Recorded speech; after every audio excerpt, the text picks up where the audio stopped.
Hello there. Happy Saturday for those who are tuning in right now, or whatever day it's going to be for those who will be watching in replay. Hello, everyone. Welcome into Shanti Bloom again. Thank you for tuning in into another episode of Let's Talk Purpose. And in today's episode, we're going to be talking purpose and marriage. It is my desire that we are able to look into the topic or answer the question: is my marriage costing me my life's dream? Or is it me pursuing my purpose that is costing me my marriage or my relationship?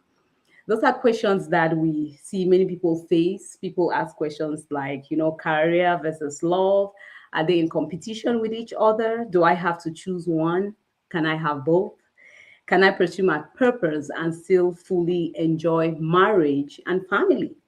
How do I not lose myself and my life's purpose in marriage?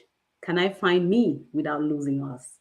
These are a lot of concerns people have and they ask. And we just want to really look into these questions. We want to, through our own thoughts and experiences with marriage and purpose, try to see, is it an identity crisis problem? Is it just a work life balance problem? Or is there more to it? If there's more to it, what is that more? And how can we tackle this problem or answer these questions? So it's my desire that we all leave from here today feeling so full and satisfied and questions being answered. But above all, what Shanti Bloom is all about, which is to ensure that we identify our purpose and to be able to pursue it with more clarity and from that place of balance so that we're able to live our everyday life, not just surviving, but we're able to bloom and flourish and thrive in our everyday life. So it is my desire that by the end of this life today, you'll be able to find some answers to those questions that have been, worrying in you when it comes to love and career, marriage, and, purpose. And you'll be able to forge forward and not only survive marriage or survive in pursuing your purpose, but you'll be able to truly bloom and flourish in your everyday life. And I am so excited because today I am honored and blessed to have with me two amazing ladies that I very much respect and I very much love.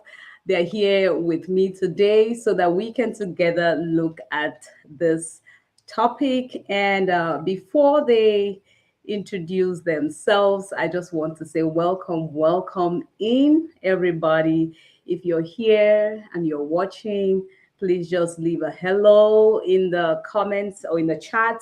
Let us know you are here. And throughout this live, feel free to put in your comments, share your thoughts, answer, ask questions. These great, beautiful, amazing ladies are here ready to answer those questions for us. So please let me know in the comment section and the chat if you're here. Just say hi, hello. So, hello, ladies. Hi. I'm going to start with you, Lady G. Um, who are you? Oh, hello, everybody. Hello. We are so excited to be here. Thank you so much, Sister Chantal. This is such an honor. We don't take this platform for granted, and I'm just so proud of you to have seen your journey and what you're doing in these last days. I mean, it looks like a drop in the ocean, but I tell you, you're doing a mighty work in the lives of women and men and people around the world. And we need to applaud that. So I really applaud you for that. It takes to take a step of obedience and boldness to step out and put yourself out there. So I'm so proud of you. So thank you again for this opportunity. Congratulations. Oh, And thank I'm you. so honored to be share the platform with Lady Claudia here. I love them both, her and her husband. They're doing amazing work. I am. I like going by Lady G just because it's fun. I'm Gloria Gwenson. I am. I am a Cameroonian by birth, and I'm here. I lived in the United States for a little bit, a few years. I am also I'm a Christian, so my perspective here is going to be built and formed by my Christian perspective, and I'm a child of God in that sense. I'm a Christian, as I said. I am also a professional. I'm a nurse practitioner by profession. My first love that most people don't know is that I was a journalist before I became a nurse Oh, practitioner, and so I was my first degree was about 20 plus years ago. And so I am so proud. Not proud. I'm a proud mother of three children. I'm married to the most amazing husband and pastor, Dr. Julius Gwenson. He likes to go by Pastor Brother Julius. But him and I, pastoring a church here in Bloomington, Minnesota, the Apostolic Church. And so, between all of that, being a mother of the three children, being a wife, and being a professional, and also doing ministry, I just started something new, a work called The Making of the Queen. So I'm on Facebook once a week, doing some women's ministry, which I've been doing most of my Christian life. So that's me in a nutshell. yeah. Welcome, welcome, Lady G. We love. She says she's doing for fun, but we love calling her Lady G. And she says she's honored to be here, but I feel honored to have you here because I have I've seen how you've handled your marriage. I've been in groups with you and how you're nurturing women and very involved with your kids. She's here with them and sports and all of that. So I felt like, who else should I have here to have discussed this with me than Lady G? So welcome in. Thank you. Thank you. Thank you for your time. Thank you. And next is my sweet sister, Claudia. Please tell us a little bit about yourself. Okay. Wow. Thank you. I want to just follow right after Lady G. So, but thank you so much, Chantal. Chantal is my sister. We are blood sisters related. So I'm so honored. I tell her all the time I'm proud of her for the things that she is doing. This work right here is not an easy task.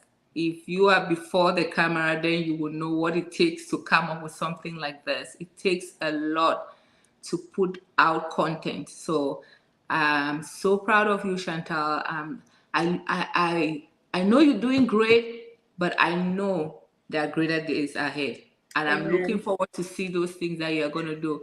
I think the Amen. last time we talked, I said you might be looking at the way, because I know Chantal, she has a particular format that she wants to follow. She wants to follow it to the letter. And I was telling her, there will come a day that God will just disrupt all of that pattern and just want you to do it His way, just flow with Him. So Yeah. that's it. Thank you so much for the honor of bringing me on your platform. I do not take it for granted because I'm your sister. It is a blessing and an honor to be here. And likewise, sharing the stage with Lady G. I've met her in person. And the first time we met, we talked as though we've met each other for a long time. So it's just a blessing to always share with her and talk with her. So that said, my name is Claudia Ngafisen. I'm married to Dr. Madison Ngafisen. The leadership guru loves leadership. I'm just learning behind him. We have three wonderful kids. Just sent my first to college this year. So we're talking about becoming empty nesters. I'm already scared that it's coming really It's close. happening. It's coming really close. Both of us, we lead a work called Lead Missions International, where we reach out to leaders in third world countries, trying to present servant leadership in the marketplace, in the church, and everywhere we find ourselves, we can lead from there. We believe that we are all leaders, but it takes some time for you to grow your leadership so that you can lead well as God will want you to. I've always had a heart for women. Within Lead Missions International, we have part that we reach out to women under the umbrella, the Leading Lady.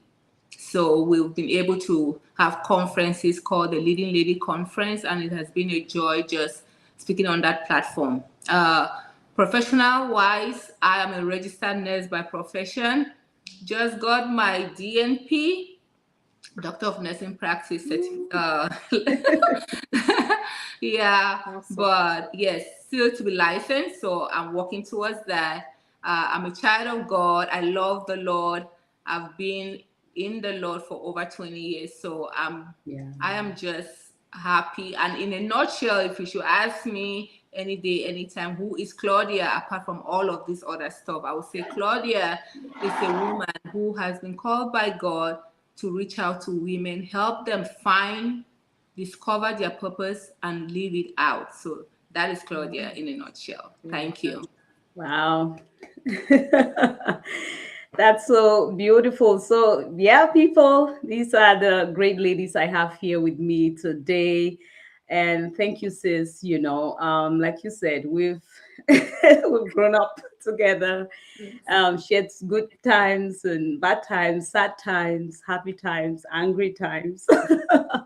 And here we are today. God keeps molding us and building us, and we thank God for this opportunity.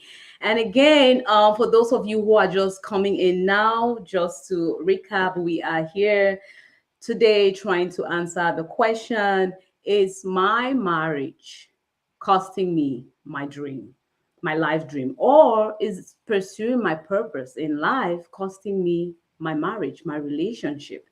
And we want to see, is there a way that I can have both? Do I have to choose one? Can I find me without losing us? We see that that's happening around a lot, or people just have those questions within them, but then they bottle it in. They're not sure how to manage it. But as you've already heard from these ladies, I think with sharing our own thoughts and a little bit from our experiences, we're hoping that by the end of this life, you'll be able to find some answers, and you'll be able to pursue your purpose with more clarity.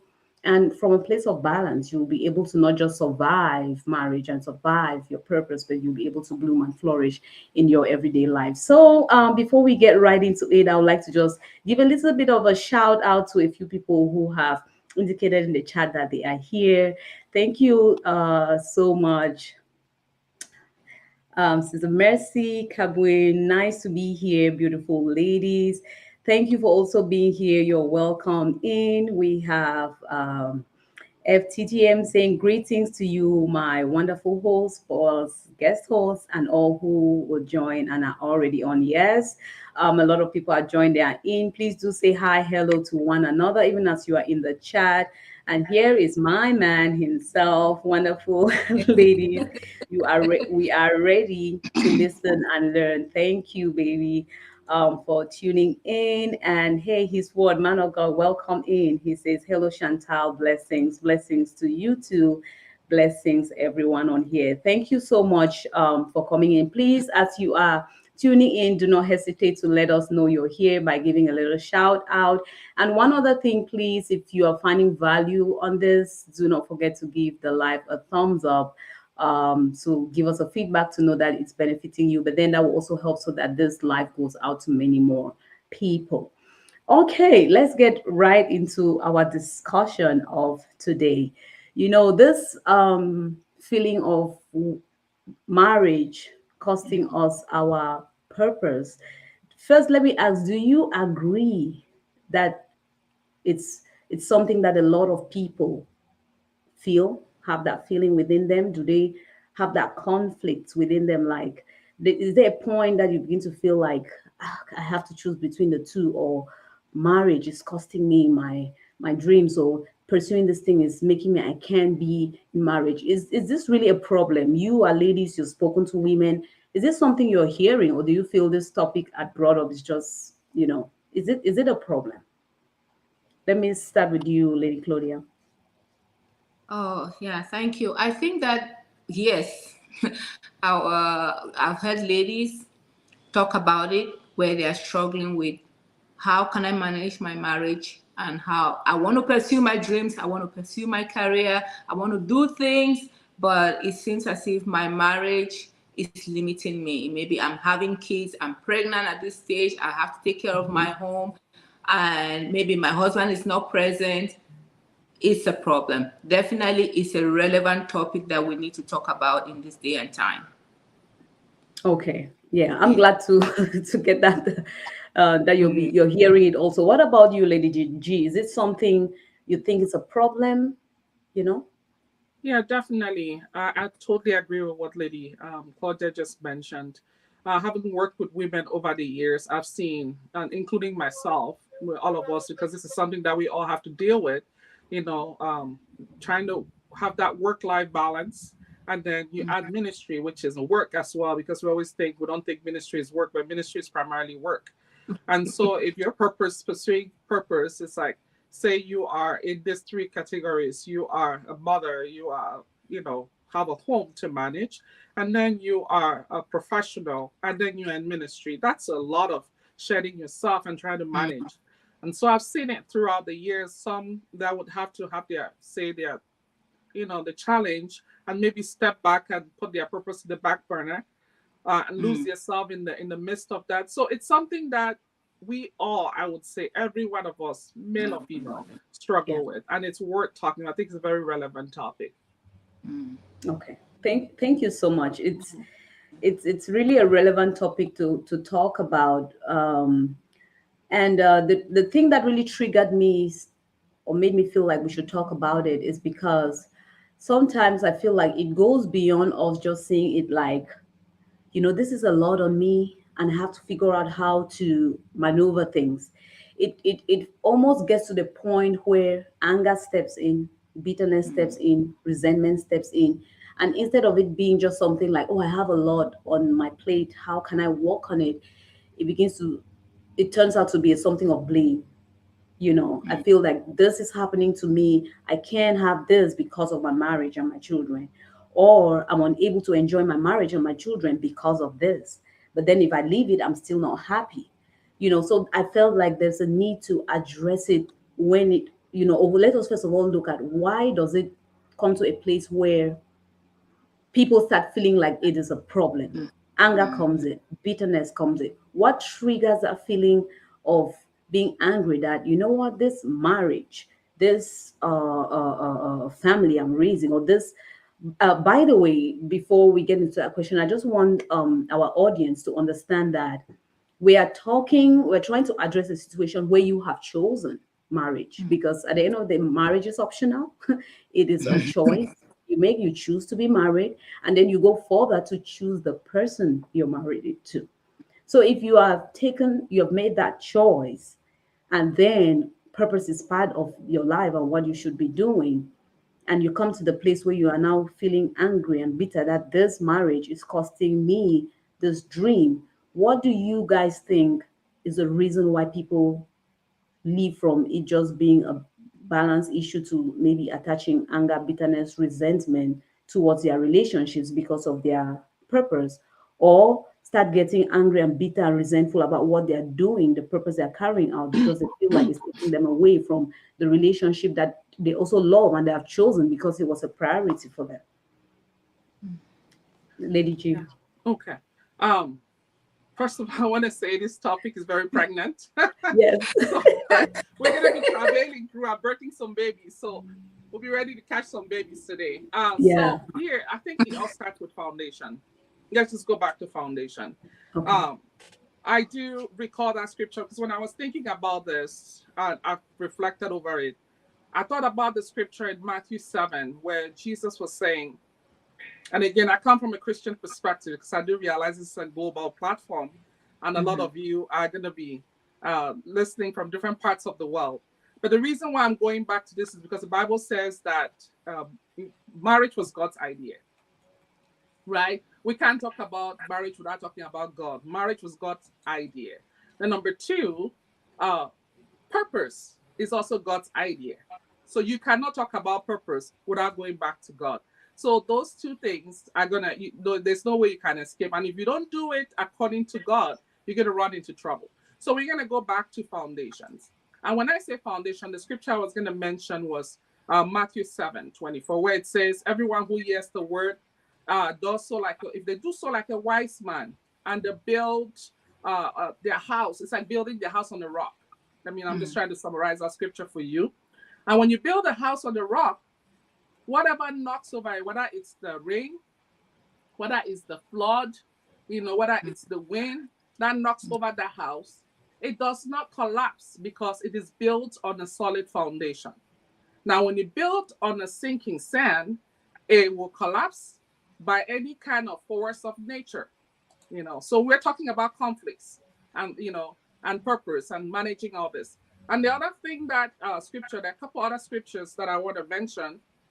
Psalm 127 that states that unless the Lord builds a house, the builder builds in vain. And unless the Lord is watching over a city, the watchmen are guarding in vain, right? And it talks about in Psalm 11:3 that says, if the foundation be destroyed, where would the righteous be? So if you're a righteous person, you need your foundation in the Lord, right? And so the reason why I'm talking about foundation is because the very foundation of the marriage, because if we don't build our marriage right, whatever thing we're trying to work on for purpose, or to follow our dreams, transform them into visions, it's going to be shaky because it was not set on the right foundation.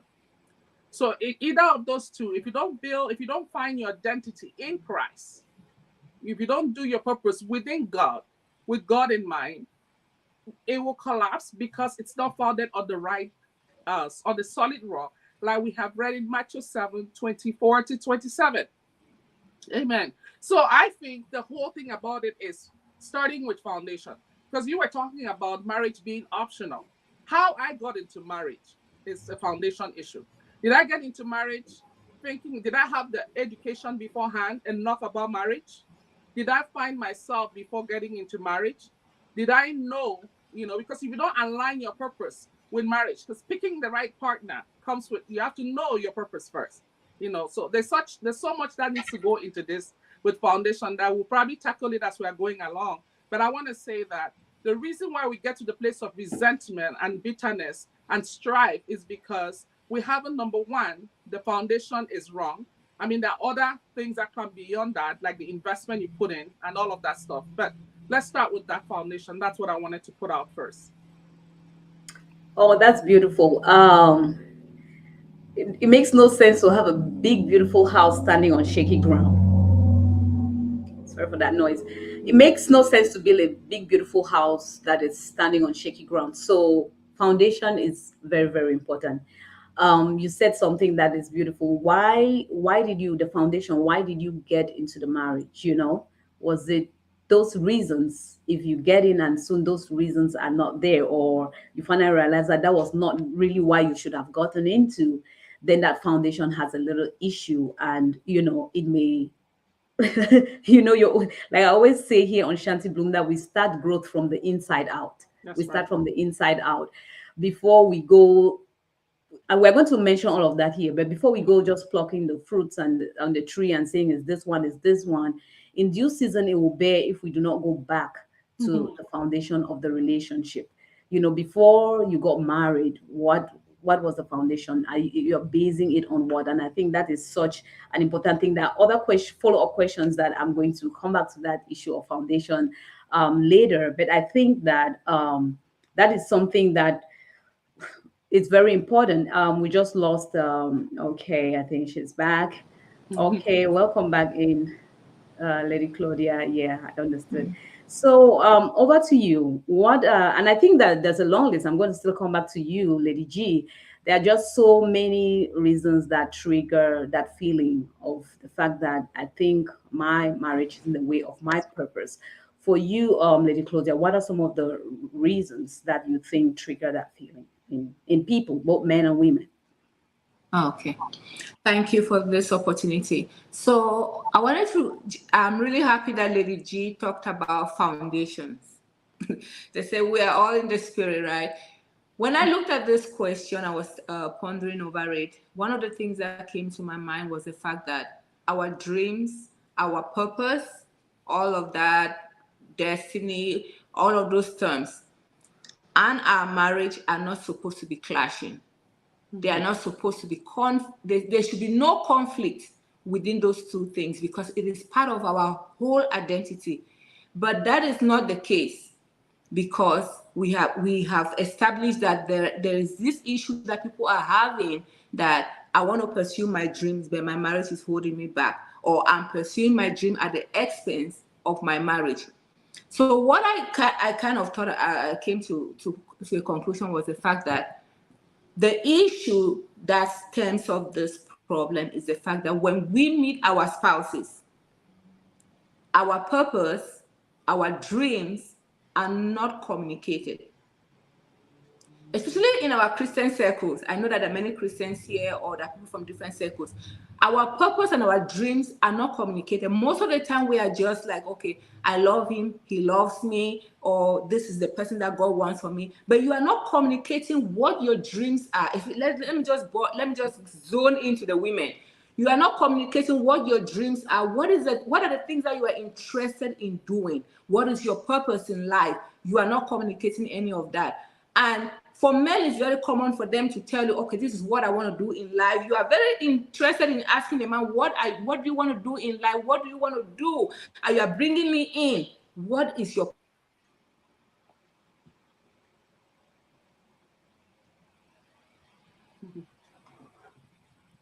I've lost you there.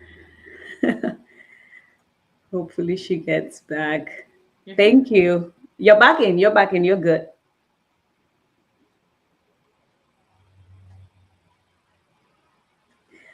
We've lost your audio. You're muted. Okay. Good.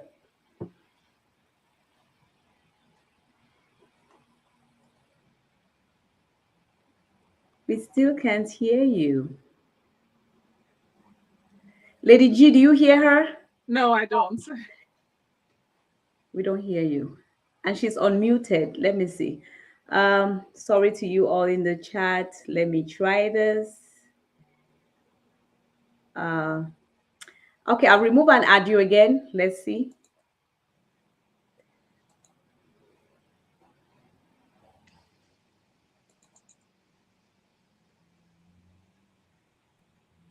Okay. It says your mic is not connected. Okay. All right. So Getting good. while she's figuring that out, we had a few people who came in. I'll just give a shout out. And again, if you guys have other questions, or there's some key things that are popping up in your mind as you're listening to these amazing ladies, do put them in the comment section below, and I'll give a shout out to them, or I'll bring up those questions. Snow Gamma says, beautiful ladies, I'm blessed to be here. Welcome in. And hey, mommy, welcome in. Hello, beautiful ladies. John Acha says, thank you, great ladies. It's a privilege to listen to you all. You know, we are honored to also have you here. Thank you for tuning in. Hey, KAK. Hello, fam. Hello, welcome in. Hi, Queen Esther. I see you. Welcome in. And Ayuk Mirabel, happy to be here, ladies. We're happy that you're here as well. As Trader says, our dreams purpose are not supposed to clash with our marriage. Yes, it's not supposed to be so, but unfortunately many times it is, and that's why we are here to see how we can avoid that situation.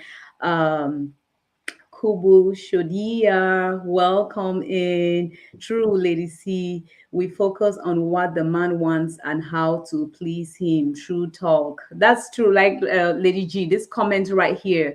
I think many times, because we have in our minds that we are helpmate, we always want to know, is it a man? Does he have a vision? Many times we are told, make sure it's a man of vision. But how many times have are we encouraging, maybe like she said, she was addressing women in this aspect, that how many times does you as a woman also ask yourself that, what do I want in life, what is my purpose in life, and communicating that as well, before you guys come together. Do you see that that is truly something, Correct.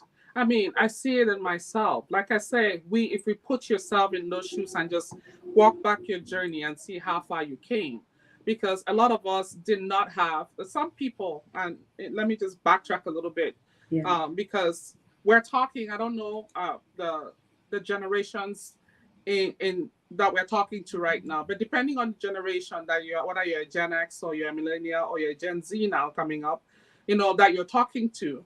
The Gen Zs are more vocal about their opinion. The Gen X like us, we have a different kind of, how we grew up, right? And those of us, and depending on the cross-cultural, how you came in, like for some of us that had our backgrounds, we grew up part in Africa and then came here. So people in these places are more advanced in knowledge. Now we have a lot of resources that we have access to. So when we were growing this, there was not a lot of information about how you can express yourself. So you came into a relationship almost like with helpless looking, like you were just supposed to, you've met the man, the man is supposed to be, we've taught down how the man is the head, he's a leader, you're all supposed to submit, which is all right, but taught in context. We all work, they're teaching us domestic skills, teaching us how to take care of our home and all of that. But like Lady Claudia said, we are not very expressive about our own dreams and vision. You grew up as a little girl, you had dreams. You grew up, you had all this vision about what you want to become. Marriage is not an end goal, it's a platform. So it's not like your dreams were supposed to stop just when you got married. But when you meet, and I'll let her come in again, when you meet that person, you're to express yourself and share your dreams, because that's what you're building, because you're becoming one. And that oneness is built out of you, the two of you becoming one. Amen. Oh, that's so beautiful. And please, if you're out there watching, the audience, don't go anywhere. Like Lady G said, this is like a big fat onion with so many levels. So you may get something here and quickly rush out and say, I agree, or I don't agree. We are building on something. That's why we have started from the foundation, and we're going to keep building on it until we touch as much as possible most of the the issues or the problems, or coming down to the every single day practicality of things. So please, you want to stay tuned till the end as we peel off this onion one layer at a time. So back to you, Lady Claudia. You were sharing something before technology started doing its own thing. I pray that this technology behaves today. So, like I was saying, and Lady G just helped me shed more light on it. The fact that our culture, where we are coming from, we are not taught to be expressive. We are not taught to let your spouse know what is it that you desire to do, what is it that God has called you to do. I'm speaking out of experience. When I got married, I don't think I had an understanding what my purpose was. My husband knew clearly where he was coming from and where he was going. And we are talking about the fact that you get frustrated, like my marriage is costing me my dream and stuff like that. How did it happen for me? The fact that I did not even understand my purpose. All I knew is that I had a dream that I want to be a nurse from when I was 11 years old. And my husband asked me, what do you want to do? I want to be a nurse. There was no plan B to it. That was all I wanted to do. But really understanding my purpose in God, which the nursing is part of it, I did not have that blueprint, but he had it. And as we went through our marriage, it became very frustrating for me, because if you live with somebody who understands their purpose and you don't have yours, life is going to be very frustrating. And as a wife, you are coming in with all the lovey-dovey stories that you've heard. It's not going to happen. Especially if you are married to somebody who has his purpose clearly written out and he's going after it. So I kind of felt like left out. I kind of felt like, where do I fit in this picture? That is how I started feeling. But until I was able to go back to the Creator, Lady G said it, we need to go back to the Creator who created us. The Bible says that before he formed us in our mother's womb, he knew us. He already laid out a plan for us. So that is what we have to go back to understand our purpose. And once I was able to understand my purpose and started walking in it, oh my God, that was a game changer for me and our marriage. I did not feel like my marriage was stopping me from accomplishing my dreams, or my dreams was getting in the way of my marriage, because now both of us understood what our purpose is. I was able to communicate that to my husband, and he was able to understand that this is where God is taking this woman to, and was able to support me. But if that is not clearly communicated, and both of you come together, because your marriage is going to match your purpose. There's no way that your dream will be so far away from your marriage that it will be pulling you. If any of that is happening, then something is not right. Because God will not Foundation. give you, yes, God will not give you a purpose that is going to destroy your marriage, because those two things have to work together. So understanding your purpose and communicating it with your spouse, I think that it will help, because once you don't understand that, it becomes a problem in the home. Or you come later on and you are pressing like, okay, I really want to do this, and your husband is like, babe, maybe we should really sit down and understand. But if your purpose is really from God and it's clearly written, and you take time and build, I'm sure Chantal here, when she understood her purpose, she had to sit down with her husband and say, babe, look, this is the thing that I believe that God is calling me to do. I'm going to start like this, and I'm going to give time for my home duties, and but I'm going to spend time also to prepare these lessons to share. And if you are truly walking in your dreams that God has for you and your purpose, it will be a blessing to your family.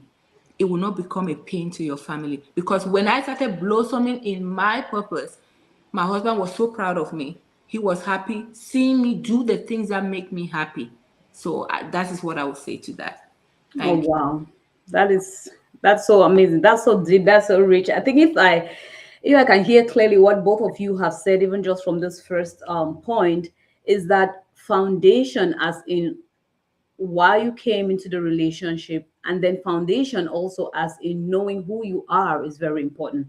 And I think I did a two-part video with my husband, and we had mentioned this to be one of the things that also helped us to grow and find joy in our marriage, which we had pointed that one of the things is when even both of you don't understand, if I'm hearing clearly, we're going back to the fact of knowing who you are, man or woman, knowing who you are. Because I'm going to come back to ask you guys some questions also, even in the area of men, and how at times what they have been taught to be a man ready for marriage or relationship, if he has a good job, because there are men who equally have those good jobs, but just as we're talking about the women, they too don't really know who they are, their own self-worth and identity, and where they want to go. So it was just like if you had a house and you had so much money, then you're ready to be in a relationship and to start a home and a family. So it's not just, I think that when we look in the society, especially like Lady G said, depending on the generation, if you're taking like the back generation, it fell more on the women. A lot of women just went into marriage because, okay, well, something you were to do when you get at a certain age. And, if the man, again, is working or has at least can keep a home, fine, you go. So you didn't know who you are, where, and what you wanted. But then also there are aspect that comes from the man's side. He himself may not know who he is and what he wants to do in life. And I think my husband and I mentioned that in that video. We talked about the importance of just growing and identifying who you are, knowing your identity in Christ, and growing also to know who you are. It goes a long way for two people who are growing, who have found who they are and what they want to do in life. It's easier for you to, again, I say easier because we're going to come again to talk about even when people have found that purpose and know what they want in life, and there's still, conflicts. But this is one of those layers that I think that we should get into. Before I come back to you guys again, we have a question here. We're going to address it sometime later. Jedo Live says, how about mothers-in-law who destroy their sons' marriages? Please help me to understand this and what to do. And then we have Nasi says, amazing conversation going on. We're taking notes. Yes, girl, take your notes. Hey, Mirabelle. Ginny, she says, yes, self awareness is key. That's what we're talking about here. Self awareness is key. Um, here, yeah, the position, Minnesota. All things work together for good. That includes your marriage and your dreams work together. I just love the way you have put it. All things work together for good. They're supposed to work together. So self awareness, like we've said, it's key when you know who you are and where you're going to, what you're supposed to do. And our comment we're having, okay, thank you, ladies, just joining and hoping to be blessed. Yes, you're going to truly, truly be blessed. Hey, my brother Aeon, welcome in. This is very crucial topic. Glad to see these conversations on the rise way to go. Thank you so much. Again, so more triggers. What are some other triggers you think or things that trigger this problem even when you have found your purpose? Because there are relationships that we have said, yes, people probably don't know what they want in life. And when that person is trying to figure it out, it brings this conflict. What are some things that trigger even when maybe a man has finally found out his purpose in life, what his dream and vision, and maybe the woman has found out her purpose, her dream and vision, what she has to do, but somewhere they still feel like it's not working. It feels like it's clashing. It feels like, okay, yes, we're doing those things that we love and we want, but we're losing us. I'm losing you, you're losing me, or we just feel like there is some clash. Why does that happen? If we can kind of peel that other next layer. So I want to piggyback on something that Lady Claudia mentioned about, because I kind of also shared how I too walk in my relationship, not knowing my purpose fully, not even understanding what purpose was, to be honest. I came in really just that naive. And I think, and I want to acknowledge the Apostolic Church is my husband. So I want to acknowledge my husband. Okay, I was gonna add later that it probably he will. Hey, Being Pastor, welcome in. Thank you so whatever. much for tuning in. It's an honor. So here's the thing. I think the other trigger is how we do marriage. Okay, so like I said at the beginning, that everything has to do with foundation. So how we do marriage is a springboard that we either bar or make our purpose work. And so if you have a marriage that is not solidly built, so in other words, there are some major areas in marriage that if we tend to find, probably happen to be in counsel couples a few times, it's the area of communication, how you communicate that purpose. Yeah, we say we fail to failure to communicate it is one thing. How you communicate that purpose is another thing. Right? So now we talked about the two becoming one. So when I have all these dreams that I had as a little girl. Yes, I had not, you can dream to the sky, but at the end of the day, it's what you build into a vision. That is really the nuts and bolts, right? And so you come in and you communicate it. But how you communicate it matters because you have to be open to including your spouse into that discussion. So I always say, like, my husband did it right. Like, when he started out, we run Tag Friends, where Chantal is a part of. And when he started out, I have my oldest son has special needs. He's a child with special needs, autism. At the time, he didn't speak until he was like 5 years old. So a young couple here in America, I had two children at the time, my oldest one and the younger one. He was a handful. So, but then my husband now was also trying to do work. He's a college professor. And so he was busy, but then at the same time, he was trying to get the work going for this vision that God had given him. So when he comes back from work, once he eats, he's going to be on the phone. They had conference calls, like, I don't know how many. And I'm sitting there like, in the midst of that, when I see him, all I'm thinking behind, I need help with the kids. I need help, I am like exhausted. I was in school finishing up my master's. So I'm like, I come back, I'm so exhausted. I've run, to therapy, to this throughout the day, and I come back. But the way I communicated that was wrong a lot of the times because I had not learned how to do marriage right at that point. So it's like a lot of just, being not responsive or not communicating my needs properly. So then in the midst of that, what I liked about what my husband did was, even though he was doing this powerful thing, I didn't have understanding for. He sat me down and he sold the vision to me. So if you don't sell your vision to your spouse and get your spouse on board, it starts failing from the start. So you're more likely to succeed in that vision if you include your teammate, which you become one flesh now. So as he shared it to me, and sharing is one thing. When you share, you have to be open to their ideas, acknowledging the changes, the ways that how we're going to make it work, being open to their question, allowing them time to also grow into it and not just force it down to them. I'm talking now both ways, whether you're a man or you're a woman. Because the tendency is that I have this vision, because you're a woman, you just follow suit. It doesn't work like that. So we have to have the patience to have our spouse, get through. Also, be able to. I like what Lady Claudia and her husband are doing. I see them working like that. I bet you it was a lot of work to get them together to work like that, And so having that patience for me. But once I understood what he was trying to sell me, now put it in terms of business terms, but once I understood the vision, I was a champion of that vision because I understood it. I felt like I was a part of it. And so it was easier to sail through this. So how you communicate that vision is very important. And how you do marriage in the first place is very important. Now, I could talk about the other things, the other ingredients in marriage. We talked about self-awareness. We have to know about the things that trigger us, because that particular, I just did a show on self-awareness, my last thing that I talked about, that journey within. If you haven't discovered yourself as a person, like have a good study of how you react to situations, things that make you get angry, get frustrated, and how you deal with that, those consistent patterns in your life, and doing that inner work. It's not everything that somebody lays hands on you and you cast out. Some things you have to sit down and actually do the work it takes to build character.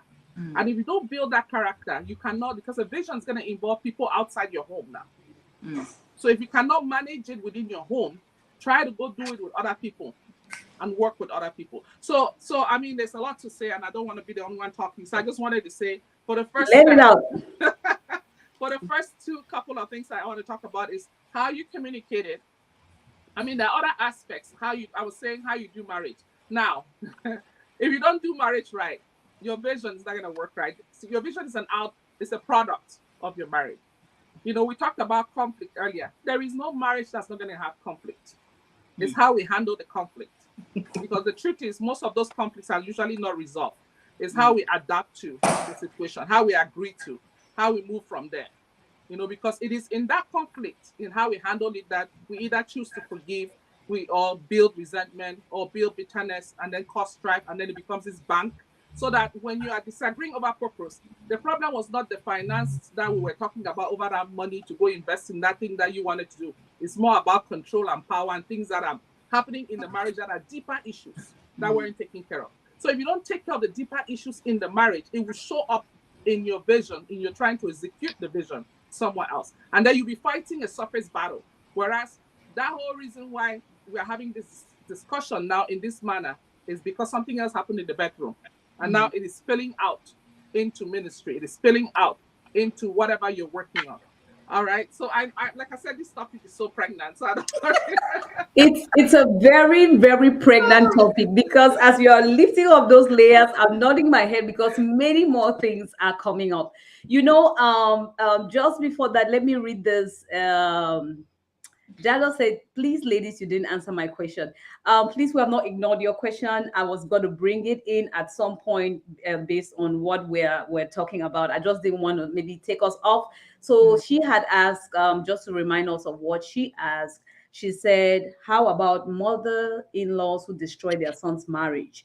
Please help me to understand this and what to do. So please, we haven't ignored your question. I'm going to bring it in at some point where we're talking actually very soon, and you're going to get your answer. So here, Habra Ayon says self-awareness, good communication, and how you do marriage, really matters. Understanding God's purpose for us plus effective communication in marriage. So you see, they're just agreeing to what you have said. How you communicate, really, really matters. And again, like we said, these are the layers building. That's why I'm encouraging you, if you're in the audience, don't go anywhere, because we are building up on something. We're starting from that foundation and building up to. I know everybody wants to hear about the everyday, but you have touched something that is so, so important, Mama Gloria, about the fact that if you don't do marriage right, it can spill over into something else. And then you would begin to feel just like the question somebody is talking here about mother-in-law. You just said here that if you can't even handle it within the home, ministry will involve even people outside the home. Then it becomes even more difficult to handle. So you can carry a bitterness of what you have maybe with the external family, problems you have within your marriage, and then it becomes a problem. You said when your husband effectively communicated his vision to you, or when you effectively communicated, you were happy, you people talked about it and built on it. But that only comes because you are at a place where you have each other's interest at heart. That's So you right. see why this thing is layers upon layers. Somebody right here watching us could say, you know what, I have communicated, but I feel like my husband or my wife is not listening to me, doesn't want to give that, that attention.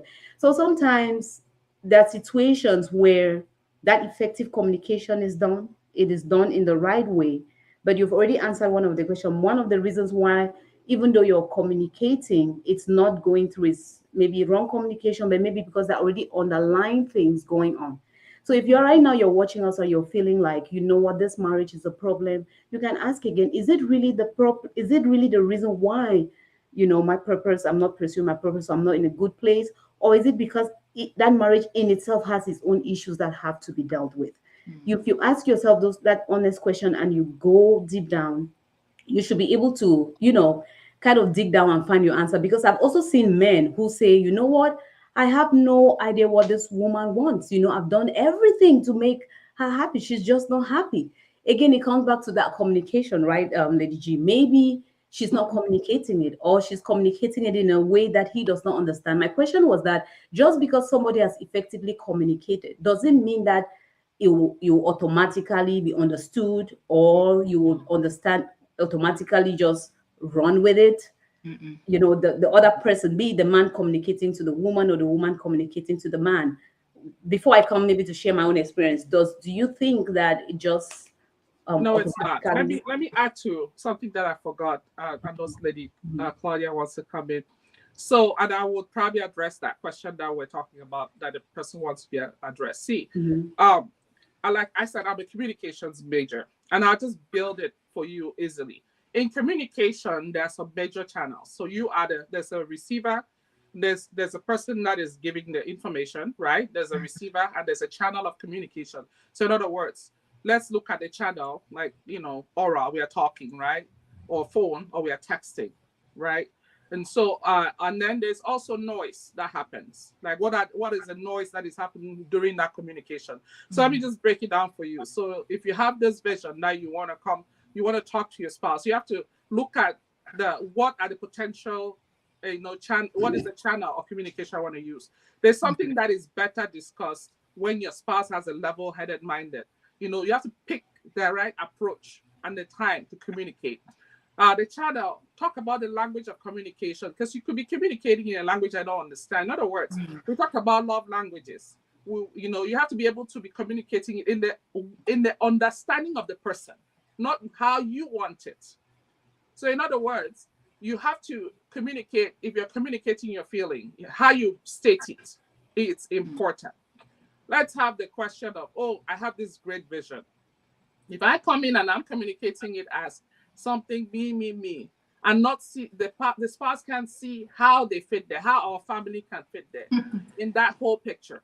That is a very selfish way of communicating something. They don't see themselves in it, even though it's my vision. But now I can't do me. It's now us, because then I need their support. I can't do it without them. Yeah.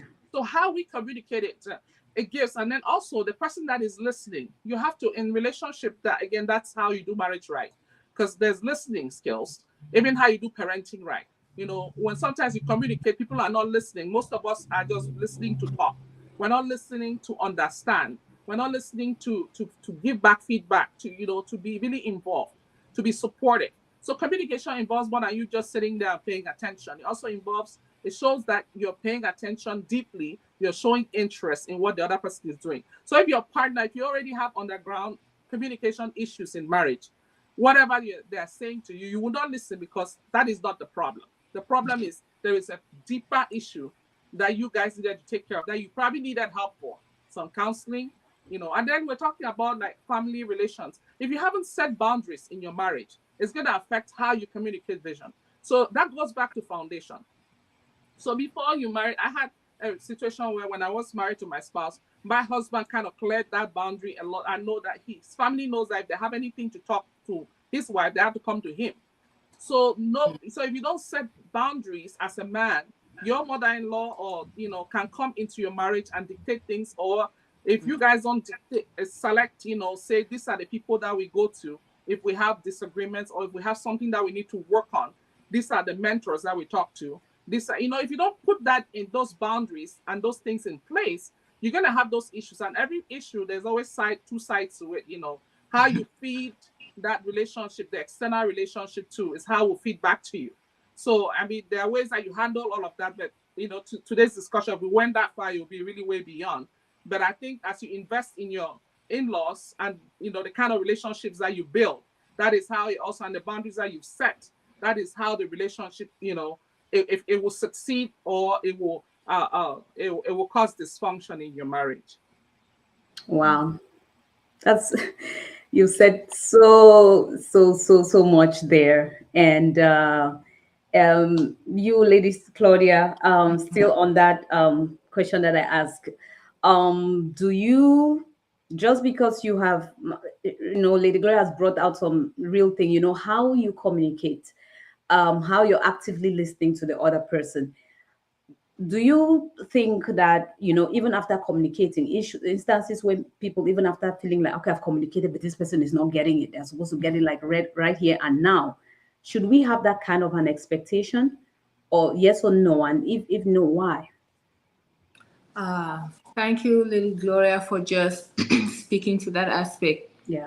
To your question, I think that when you receive something for yourself, you understand it better than another person that you're going to communicate it to. So when you are coming to communicate to your spouse that this is what I believe I should be doing and stuff like that, know that they might not get it the way that you are getting it. And you should not come with all the expectation like, I've said it, and so the person should just come on board just like the way I am getting on board. You have to give that person some time to be able to understand your vision, understand where you are coming from and where you want to go. That is the first thing. The second thing is how you want that person to be on board with you. Because if Lady G said it, if you are going to be selfish about your vision, there's going to be a problem. If this vision is all about you, you want to project yourself, this is my thing, I have my idea how I want to do it, and you're not going to listen to your spouse even for any contribution, there's going to be a problem. You have to be able to make room for your spouse to be with you. They might not be at the forefront of the thing. They might just be coming from behind. But give them room.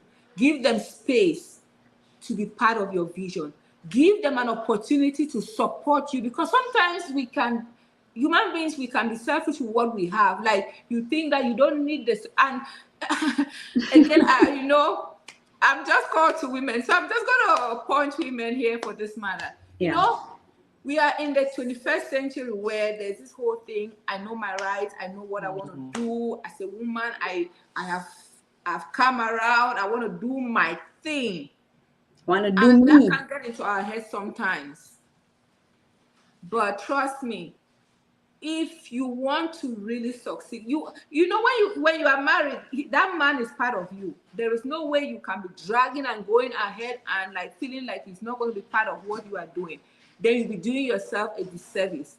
You need him on board, but then you have to give him room to be part of that vision. Either way, as a husband, if you want your wife to come on board with you, you have to give her room to come on. I remember when my husband started the whole leadership thing, started going for conferences, and I was watching him like, why is this man so excited about this thing? He will come back, talk so much about it, and he is all over the place. I'm like, what is this thing all about? Then he told me, babe, you have to go for this conference so you can really understand what I'm talking about. So that is how he brought me on board. The following year, he said, I want us to go. So he brought me in. And when I came to the conference, I understood why he was acting the way he was acting. I understood the excitement. I understood the vision. So sometimes it will give your spouse some time to understand your vision. Bring her to the circle. Don't go to the conferences alone. Don't build yourself alone. Bring her or him. It's two ways. Bring her or him into your space where both of you can grow together. Because if one person is growing and going ahead and another person is behind, is going to be an issue. Because every time for somebody who is growing, I think sometimes I had this conversation that as you take on this growth process, or we talk about purpose journey, there are some relationships that are going to suffer. Why? Because you people are not talking the same language anymore. It's not because you have attained something. It's because you people are not heading the same direction. The way you look at life is different. The way you do life is different. The things you talk about are different. When you have a conversation with somebody, you are talking at a level where you are growing each other, you are sharpening each other. You are not just having a conversation for having sake, talking about this person, talking about that other person. That is not the conversation of people who are growing and heading somewhere. Yeah. And so when you want your spouse to come into your space, you have to bring them into that space. If it's a seminar that you are on that is helping you grow, bring them on. Don't leave them at home and then you only come and relate to them. Bring them along with you so that they really understand what you are talking about. But first, the way you communicate it to them, you have to give them time to understand it, because they were not there when God revealed it to you, or how you understand it for yourself. And then secondly, give them space to be part of that vision. Give them space to be part of your vision, and it will be a great add-on. They are not coming to subtract from you, but they are coming to add to your vision and to your purpose and to your destiny. Thank you. Oh my goodness, ladies. I just love the layers you people are putting on this aspect of communication. You know, when they talk about communication in marriage, many times we think you just sit down and then talk. You know, my husband made a comment earlier. He said, so true, Lady G, character and communication is important too. And he made a comment at the time you were saying about, you know, who how you do marriage and who you are and everything. And when you people talk about these layers of communication, I can come back to see in, because I see both men and women here. So even though, yeah, we tend to tilt too much because we our experiences is from talking to women, it applies to both men and women. You know, I still also remember a time. I love the way people have broken down this communication, that you communicate, how you communicate. And the reason why I was asking that question of, because I've communicated doesn't mean there'll be automatic understanding, was because I know that in my own case, let me just take one example. My husband is a writer, and he's written a book that's already on Amazon. Right now he's doing a fiction book. And I felt like I was supporting that, you know. But there was a time he felt somewhere like, I don't think I'm getting enough support from you with my book that I'm writing. You know, there are people who have read it and have given me feedback. And I was like taken aback. I was like, what? Anytime you want to wake up, you want to read, I take the kids away. I make sure you have a quiet space to read, you know. So how am I not, you know? So communication is important. I had my own way that I felt I was supporting him or being part of it. He had his own expectation of how he wanted to feel supported in that journey. You understand? So there is always that expectation, because you said something about understanding that person's love language. The way that I receive love, the tendency is that you want to give love that same way. And that other person, the way that they receive love, they tend to want to give love that same way, because that's how they know how to feel loved.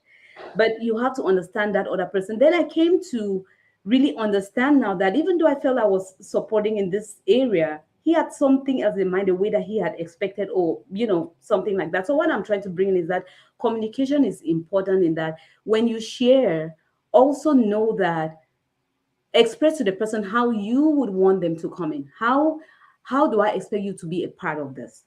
But at the same time, it should not be you dictating to them how you want them to support you. Also know that they can only give what they, as much as they understand about your journey, where you're going, and what they are able to do. And that ability will change from season to season. You know, it's the same thing with me when I had other things I was doing, even with my YouTube journey here. There are certain ways that he would think he's supporting me, but I'm expecting something else. But I think he caught up on my love language and how I feel supported. And the little things he does, and he may think that it goes like a long way. You are women here, you know that the greatest work, the greatest thing that tires us up is up here. You have a million things running up here. And sometimes when someone just helps you to have fewer things to think and worry about, it goes a long way.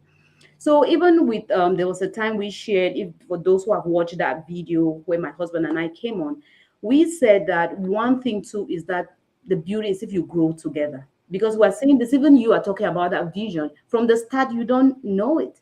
You don't really see the full thing about it. Lady Claudia said something that you are the one who feels that excitement. You're not excited about something, you didn't see the excitement. It's just like me, I could be excited about something or something new happens. I'm excited. He may not see it, may not get it. And he may be excited about one little milestone and I don't see it, I don't get it because I'm not in that field. I'm not into what, I'm not there where he's doing it. And I've just mentioned just one aspect of his writing, but he also his job is kind of demanding. And like Lady Gloria said, that there were times he was on calls, there were times my husband will be on, I would just be like, we have to be on this phone all the time, work all the time. But you see, I feel like over the years, there have been days I'm doing something else and I just have this aha moment. Like, I just feel like I get what my husband was going through during the season. I get what it felt like for him to have just had maybe a new promotion, a new job. You're trying to catch up to new things, you know? So for every step that we take, we always have to, it kind of shakes you a little bit and then you finally find a rhythm. And then when you go to the next step, it shakens you again a bit, then you finally find a rhythm.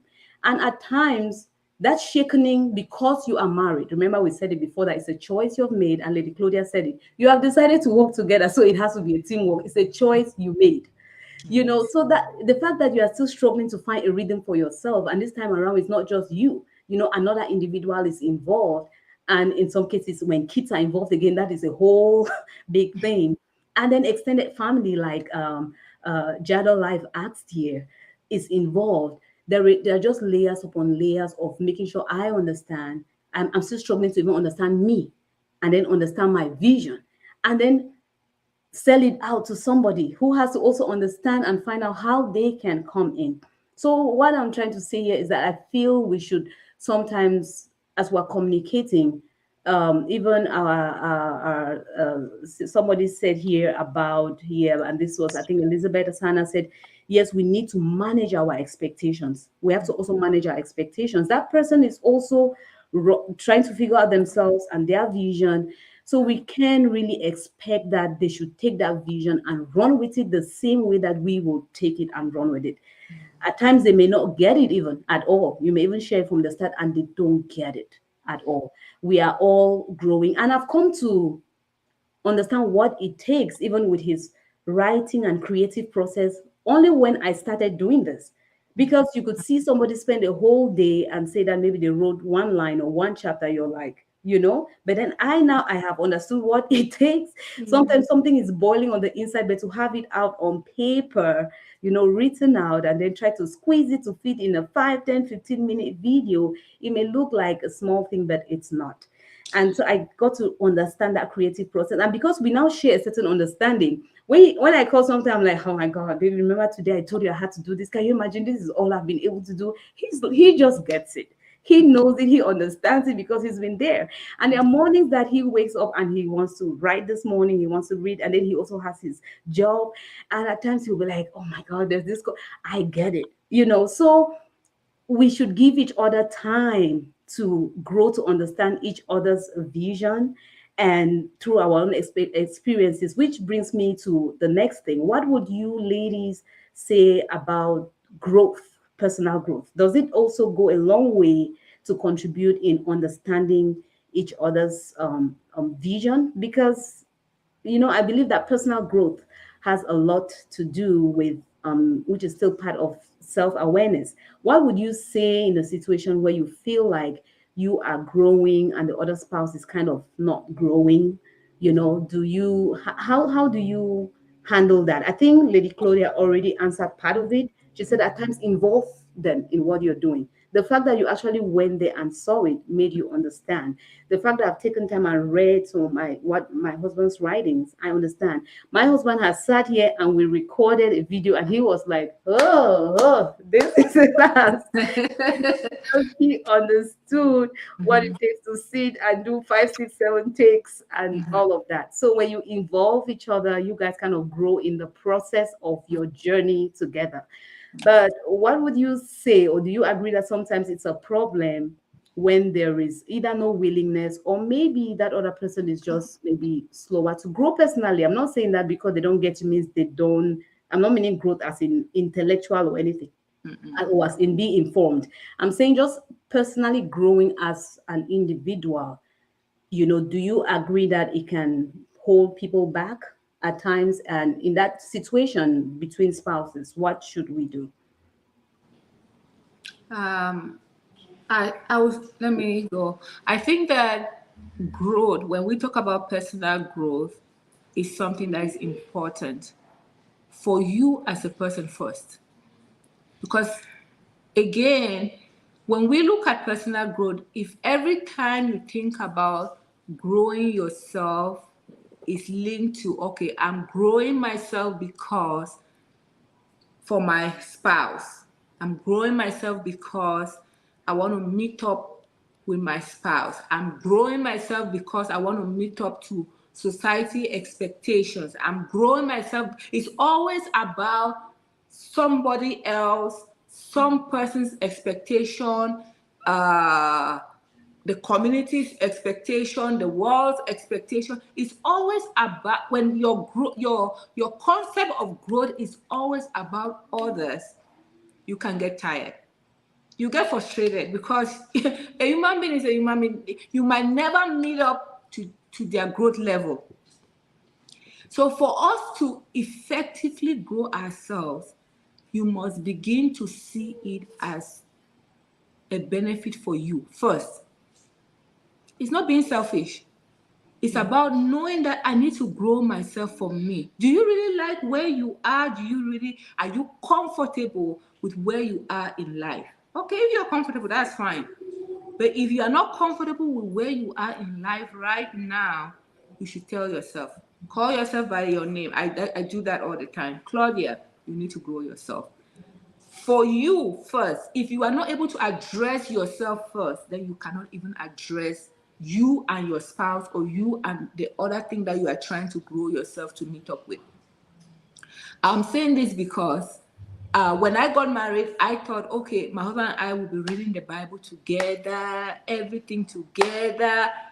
My husband is like, no, you have to read your Bible for yourself first, and then us. There's a you first, and then you and your spouse.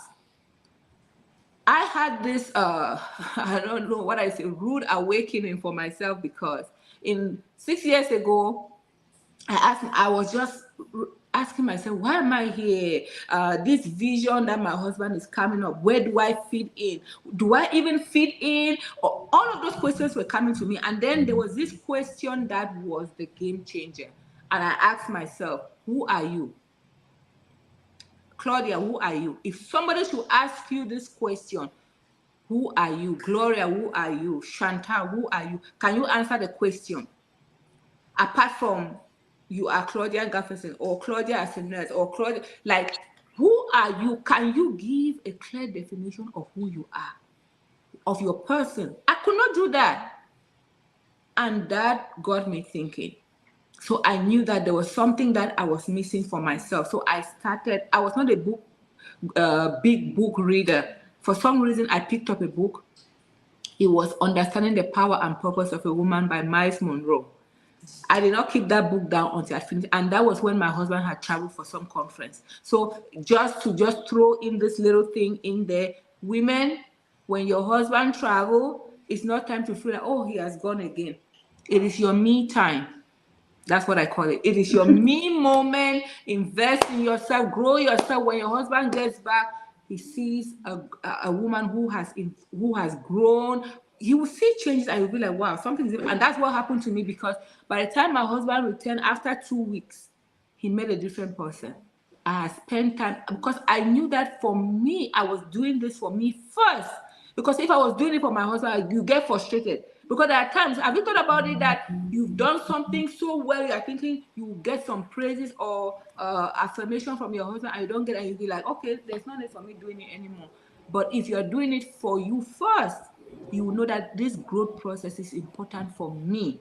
And then in growing yourself, you become a blessing to your husband. Your husband gets to see that growth, or the people around you get to benefit from that growth that you are doing. So that's what I would say to that question. Thank you. Wow. That's so beautiful. That's so beautiful. Actually, I have two follow-ups on what you just said, but let's hear what Lady Gloria has to say um, about that. That's so powerful. She said so much. I mean, I'm Yes. just gonna add to. Um, so here's how I also look at it, which I want to make sure I state it clearly so that it's not misinterpreted, because sometimes you can misinterpret this. That is why picking your spouse, choosing right, is very important. Yeah. You have to have people that you have similar mindsets. So if you have somebody, that's why when you meet in courtship, it's not a time to just talk about I love you, you go. That's a time for interview. That's a time for asking questions. Find out about their dreams. Find out about what they do. Look at what they are doing right now. If somebody is telling you that I want to do this, I want to do that, and they're not doing anything now, they're not going to do it 10 years from now. So the partner that you have, and like the Claudia was talking about, it's important that you grow together. Now, if you marry somebody that doesn't have the same kind of mindset as you, who's not very passionate about the kinds of, you don't have to be similar, because most of the time you marry your opposite. But what I'm saying is, if you're a very ambitious person and you're married to this person that lacks ambition, it's gonna be hard to pull them along. It's gonna be a stressful thing for them. So then you're gonna have, it's not that it's impossible, because with God all things are possible, but it's gonna take you a lot more work to get that person on board. So you're gonna have to kind of meet them where they are and kind of work with them at their pace, right? So that's why we're saying that when you're choosing, don't just choose people based on face value. I like to talk scripture. So I'm gonna talk scripture here. I'm gonna talk about a woman that we know very well. And the woman's name is Abigail. We know that woman. It's in 1 Samuel 25, right? That's a woman that had two men involved in her life. The Bible clearly states that she married, that talks about her being beautiful and intelligent, but she married a fool. Okay, that's how the Bible states it, in that way. So what I want to, how she ended up with a man that they called a fool, I don't know. But but the Bible doesn't tell us that part of the story, right? So, but here is what I like about that story, because it puts a woman, to see a woman who did marriage in two, because in the end, we saw two parts of her life. She got married to two men, so we can look at those two things and evaluate how it happened. When she married the person that was foolish, she had to come up higher to be able to cover him. Normally, that's the wrong order of things in scripture, right? And the man is the covering, not the woman. So if you have to come up higher to cover, there is something wrong there. So, but she was a wise enough woman where she was able to come up higher, because we don't have the time. But those of you that know that story, if you are a woman in women's ministry, or if you've read the Bible, you know the story of Abigail in 1 Samuel 25, where the husband was Nabal. And the one thing I want to say there is that beauty, life is more than beauty. If you build the beauty from the inside, because that's what that story would tell me. And there are many other stories that I might mention if I have the time, but not the story, but to tell you what is very important. Because this generation, we rely so much on building our outer self. We want to look, slay queens and all of that stuff on the outside. Not that there's nothing wrong with that, but I want you to slay from the inside out. I want you to start building from the inside, because this woman was beautiful on the outside, but it was what she had inside, her wisdom from the inside, that protected her, because she had learned and known who her husband was, because you could hear her tell David, when David came to distress, say, don't mind that man, he's but a fool. I mean, that's what she said in her own words. This man, this is how she is. Not that she didn't call the man to his face, but she was able to negotiate properly, so that her whole household will be saved. And now, the second thing that I want to pull out from this story is this. Look at how she communicated with honor. Look at how she communicated with honor. So she knew when to communicate to her husband, when after the fact, and then she knew how to communicate to David. So in those two aspects, honor is very important. I don't know if we've emphasized it a lot, because how we communicate to men and women, and all of us need to be honored, but all of us value honor, all of us value respect. So, but how we communicate is very important in that sense. So it shows our level of growth. Because if you don't have enough growth to understand how to communicate honor to people, respect to people, because you can communicate two things, two people you can put in the same situation. Another situation I want to put in here is Vashti and Esther. They communicated to the same person, the king. One of them communicated dishonor, and the other person, it tells you their level of growth. Because Esther had gone through a season where you can see she went through that silence period where she had a mentor over her life, mentoring her. She had people so that's what I call help. As you grow up, you have to establish people that will help you along the way to build yourself up. So she communicated to the same king that Vashti communicated to, but the way she communicated was different. Even though this king was the same king, the same harsh, brash, arrogant person, but the way she acted was different from the way Vashti acted. So what we're talking about, the reason why I'm talking about this is that, yes, we're talking about personality, that you marry the people that, hopefully you marry people that you're like-minded, you have the same dreams, vision, passionate. That's why you have those premarital sessions where you're finding out how do we align, can we live, because you have to like the person and all that, so you can live in the same home with. But at the same time, you don't get all the chips right at the end of the day. There are going to be discrepancies, and how you handle that discrepancy, it says a lot about your maturity in terms of growth. It says a lot about how far you've done, the inner work that you've done on the inside, the mistakes you've made and corrected, because we're going to make a lot of mistakes in our life, and how you've corrected that. Whether or not that person is following along with you, how you help them along, because we are meant to help each other along this way. That's why I came into my spouse's life, right, as a helper. I have to find how I help her and how I fit in your picture. And how I do that, it's what will come out with the right product at the end of the day, and it affects every area of my life, whether it's my purpose or the combined purpose of our family, the relationship goals that we have to accomplish, raising up our children together, the things that we have to do in the next few years, how we invest into our future, whatever thing we're doing.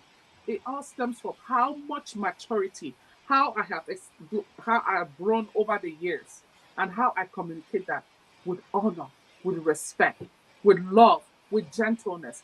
In fact, the fruit of the Spirit that I've built from the inside, it will show throughout. I know I've said a lot, but in that sense, what I'm trying to establish, since you already built the whole thing about personal growth, I want to say that even if your spouse is not on the same boat with you, there's a way that you get them along if you've already worked on your own character, on how you express that. Thank you. Wow. So much has been said. If I hear what you guys are saying and I look at comments like the one that Brad Ayon said, he says, growing together is so vital in bridging the gap in Mhm. marriage, that growing together. Personal growth has to be self-driven and not codependent. That is such a powerful statement as well.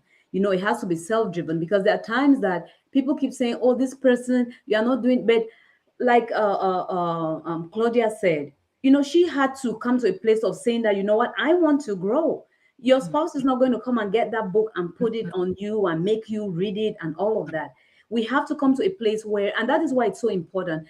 If you want to make change in your life, you must have to sit down, do some introspection, have some questions about you. I understand there may be people here watching and say, you don't know what I've been through in this marriage from this other person. And I get you. Maybe I may not even understand the depth of that pain. I'm not trying to take it lightly. The pain you're getting from a woman who will just not understand and work with you, or the pain you're getting from a man who will not just understand and work with you. I think somebody, please, there are a lot of comments and questions in here. I'm going to get to that, ladies. I don't know what you guys are going to do here. There are a lot of questions here. Like there's a question here. This person said, he said, what if you have a partner who is not supportive or is not working with you? How do you navigate that? So I'm just bringing that comment to say that there are people who just find themselves in this place where they just don't know what to do.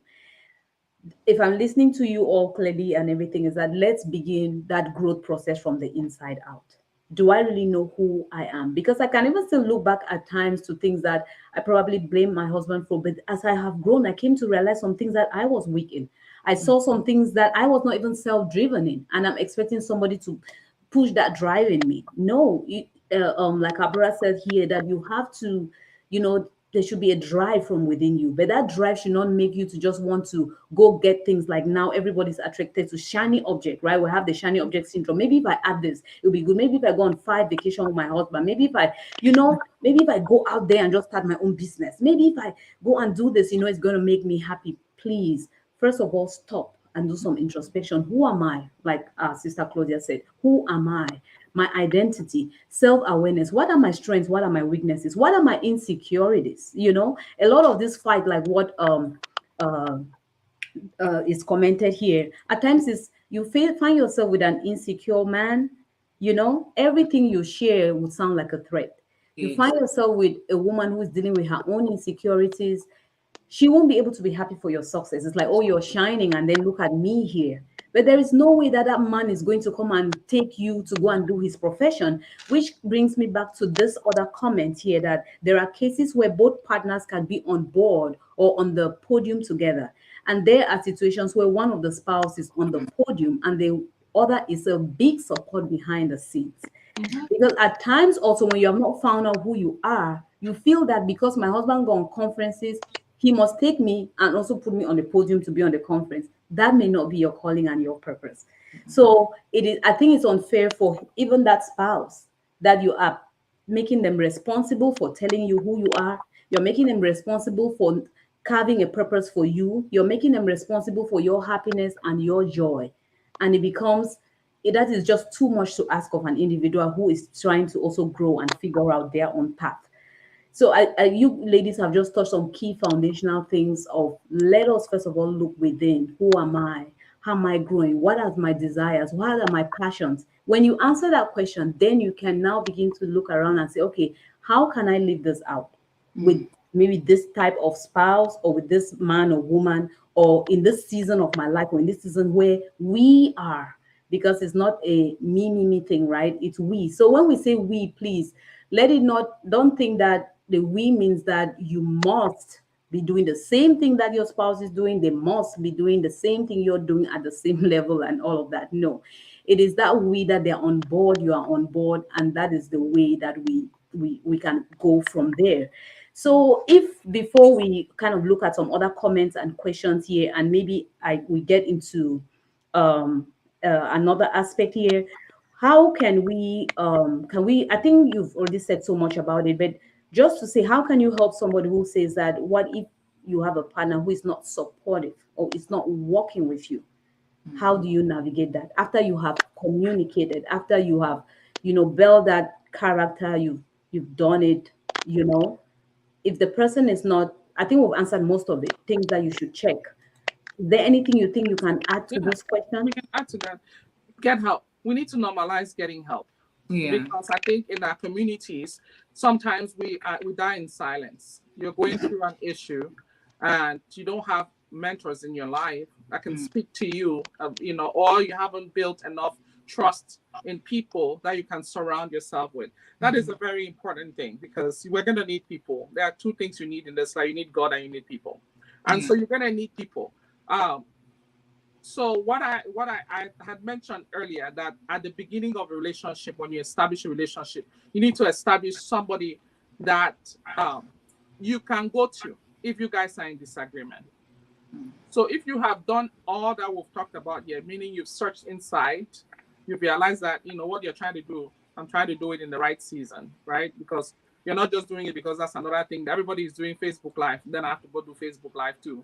And so now it's training. I can't find the time for it, and I can't communicate. Or all of those things, you fixed it. You've communicated it right. You've worked on your character, and your spouse is not listening. Who does your spouse submit to? You have to go to that person. Now I know sometimes we can talk about, oh yeah, their parents and all that.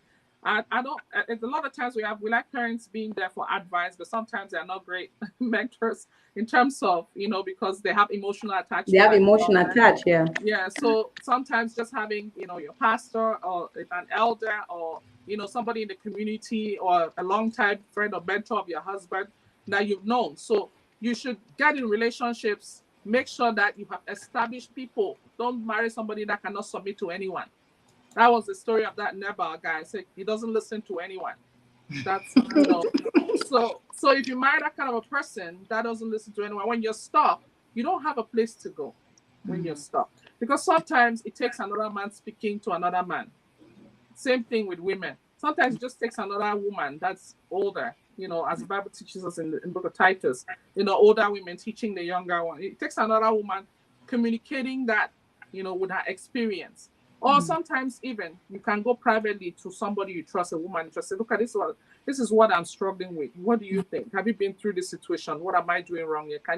Let me just bounce this idea by you. Let's normalize getting help. That's just what I wanted to add in that whole point. Beautiful.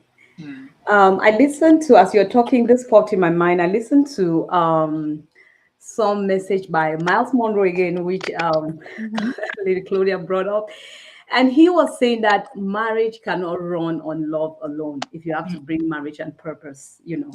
And that a lot of people who are divorced were once in love. So if that was the only thing, then that will not come to that. There was once in love, then tragedy stepped in. Maybe sickness came in. Maybe something horrible came in. Unfaithfulness came in. Maybe busyness with work and career came. Something might have come in. And then he said, beyond that foundation of love, we need wisdom. And which he says is that what wisdom is the right application of knowledge, and which means we have to acquire that knowledge.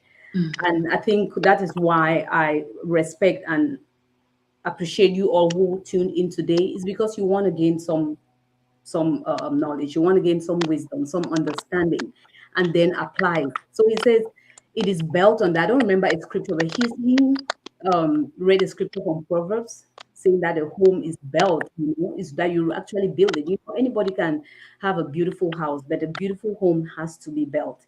And I think that is what we all are kind of like saying here, is that there is need for a building to happen, which begins first with you from the inside out. Foundations, and I think those who are not even married yet will benefit more from this conversation, because now you know that Lady G had said it earlier on, that the generation now are more vocal. They know, many people now much earlier know what they want in life before they even get into relationships and marriages.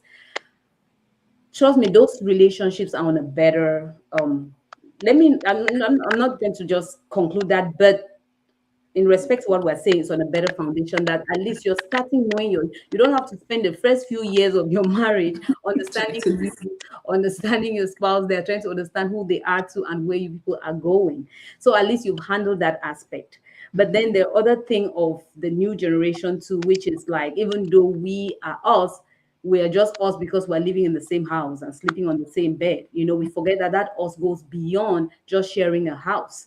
It goes to the part of sharing our lives. And I think that's where the conflicts come in. You all have said it beautifully. We cannot run solo. If it becomes a me thing, just me, and I'm just going solo, I found my thing. How about you? This is me now and my thing. Then the joy of each other's success is not there. I will find it difficult to be happy for you. You may find it difficult to be happy for me. And it's terrible if you're going to share a home and you're against each other. A home that you would wake up in and come back to. It's going to, be really, really a challenging thing. So I want to, in that regard, in talking about this, I want to now ask, following up on what Lady Claudia said, and even Lady G also kind of backed up on it, about knowing you and finding your purpose. What would you say now to women who are home, like, I'm coming back to maybe understanding seasons.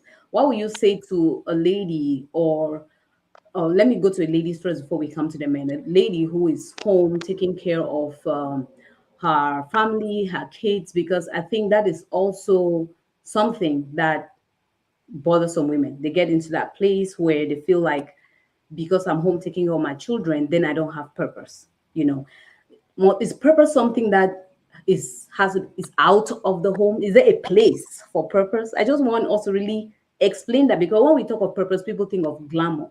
People think of some big thing with my name on it. People think of something outside. It has to be somewhere on some platform, some podium. And so it's difficult. That's why they think I have not found my purpose yet, or I'm still to fall into my purpose later on when I'm done with school, when I'm done with children, when I'm done with this, then I am, what would you say about this thing of purpose?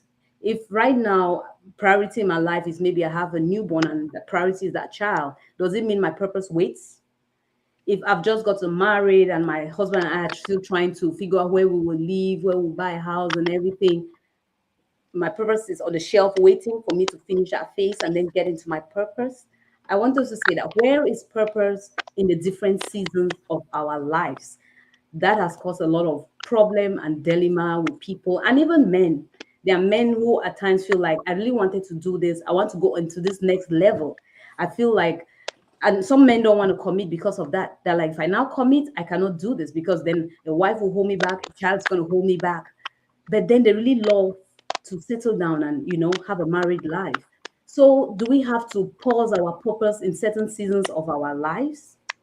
What do you have to say about that? Okay. So, before we came on live, as I was preparing my notes for this live, there was just this particular group of people, and you just touched on it. The stay-at-home moms. This group of people are very dear to my heart because I've been a stay-at-home mom also for several years, and you hear it all the time when you talk to a stay-at-home mom. They feel like time is passing them by. You feel like you are left behind. You feel like every other person is moving ahead and you are stuck. You feel like I can't do it because I am at home. Those are some of the thoughts that I had as a stay-at-home mom. But it was a decision that I made personally to be at home, support my husband. At the time, he was in full-time ministry and we had younger kids. But this is what, as the years went by, and I started thinking to myself, like, okay, so who am I answering all of those purpose questions, even still being at home? And at the time, I started going to school, but just doing school and home. That was all I was doing at the time.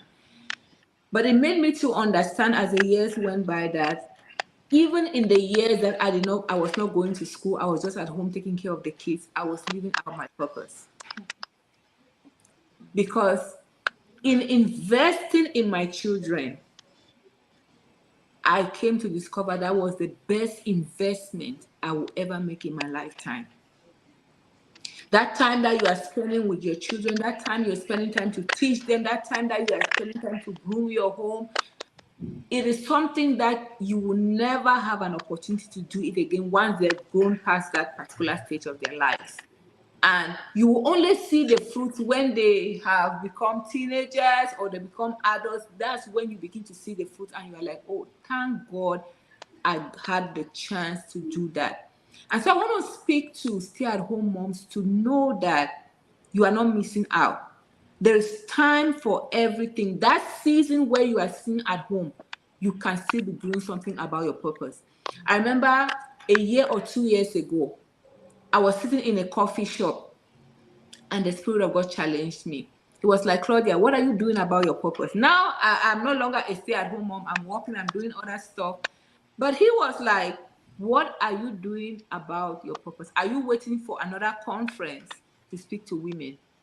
You say your purpose is about reaching out to women. Are you waiting for another platform to speak to women or to reach out to women or to live out your purpose? What are you going to do on a daily basis? What are you do on a monthly basis? And I'm telling you, I got into that coffee shop just to order my cup of coffee and walk out. But by the time they were preparing the coffee, I sat down. When the coffee came, I started thinking, meditating, praying. When I left there with something boiling in my spirit. I was like, there's no way I'm going to sit and wait for another conference, to wait for another leading lady conference, to wait for another lead mission conference to speak to women. I said, God, I have to do something on a daily basis. So I told myself, this year, 2022, that was in 2021, the end of 2021. Getting into 2022, I told myself I'm going to reach out to 12 ladies. I'll call them on a one-on-one basis and just sit down with a cup of coffee. Whether they are on a Zoom call, you have your cup of tea or your cup of coffee, I have mine, or if we're in the same city, we go out for a cup of coffee and we just sit down and just talk purpose over a cup of coffee, over a cup of tea. I'm telling you, I've had the best times doing that with those ladies on a one-on-one basis from the comfort of my home, just like we are talking here, and just share with women. And when I started, I did not even have like something written down. I'm like, I'm just gonna meet with the first lady that I felt like, can we go out for a cup of coffee? And we sat down and we started talking on purpose. And when I came back, I wrote down few questions that were pointers to help people discover their purpose. And I've seen ladies like, wow, I didn't even realize that this is what I've been called to do. It is so, like, it is not something out of this world, because when they talk about purpose, people are thinking like some big thing. Just being able to pray for somebody effectively might be your purpose. You don't have to leave your house for that. And when you see that person's life transform, you are fulfilled because you know that you have invested in the life of that person. That is what you are called to do. So I did that. I did that the entire year. I've wrapped up that session. I'm sending out thank you notes and a sticker saying coffee plus purpose for them to put on their cup of whatever cup that they love, to remind them every day when they look at it, I'm going to live out my purpose on a day-to-day basis, on a little scale, on a big scale, whatever scale that you can, even from the comfort of your home, you can live out your purpose. Do not wait for a big platform. Do not wait when the kids are all out. No, start from where you are and God will be glorified. Thank you. Ooh, beautiful. I remember the time I was having this conversation with her, I was kind of like just jumping all over my my home, because it started actually before you shared this with me. It started when I was telling you that beyond me being on YouTube, my greatest fulfillment comes when I'm doing one-on-one with people, And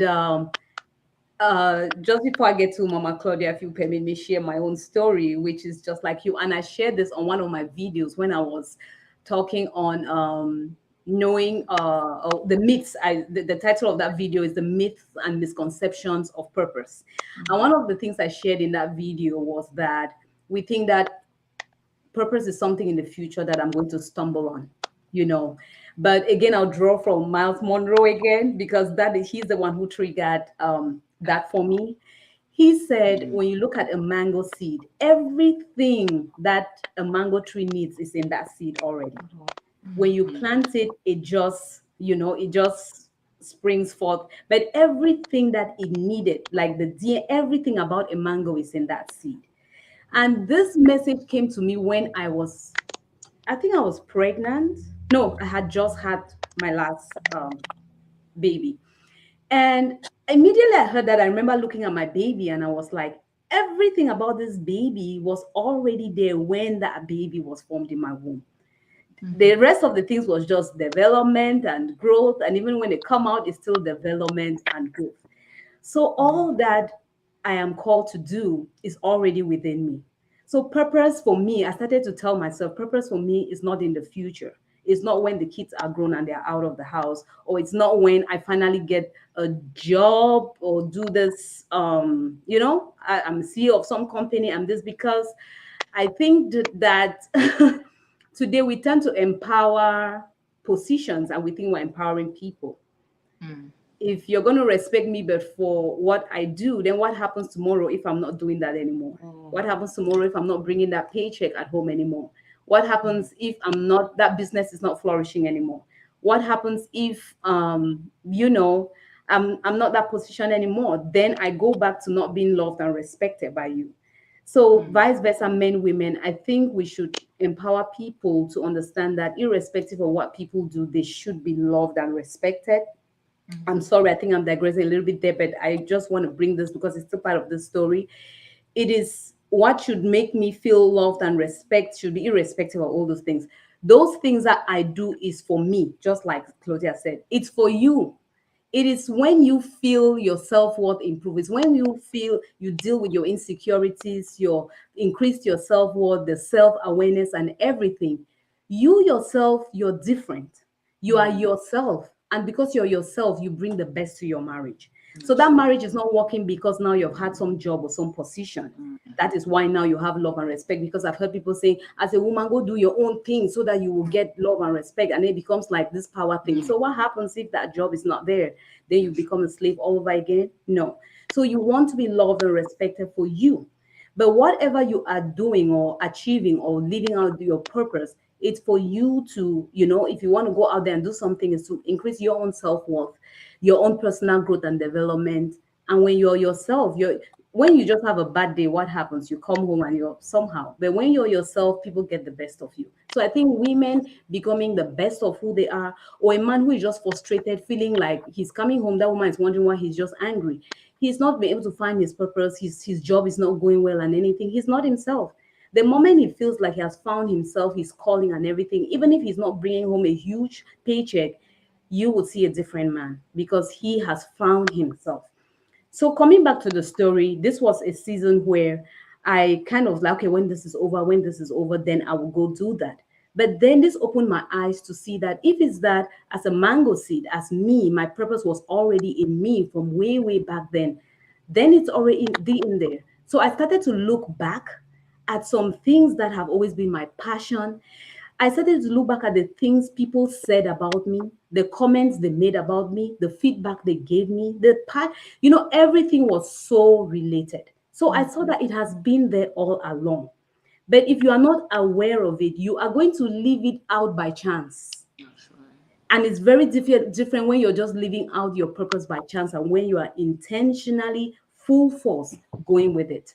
So I discovered that I was who I am now, but just by chance. And I started to ask myself that I'm in this season where priority is my children. How can I still live out this purpose in this season? Look at the seasons in your life. How can I live out? And that I remember at that time, I'd also stepped down from the choir when I finally had the third baby. So many things, everything I could not catch up with rehearsals, ministry in church twice a week, and everything. I remember telling my choir director, I'm like, please give me a few months, let this baby.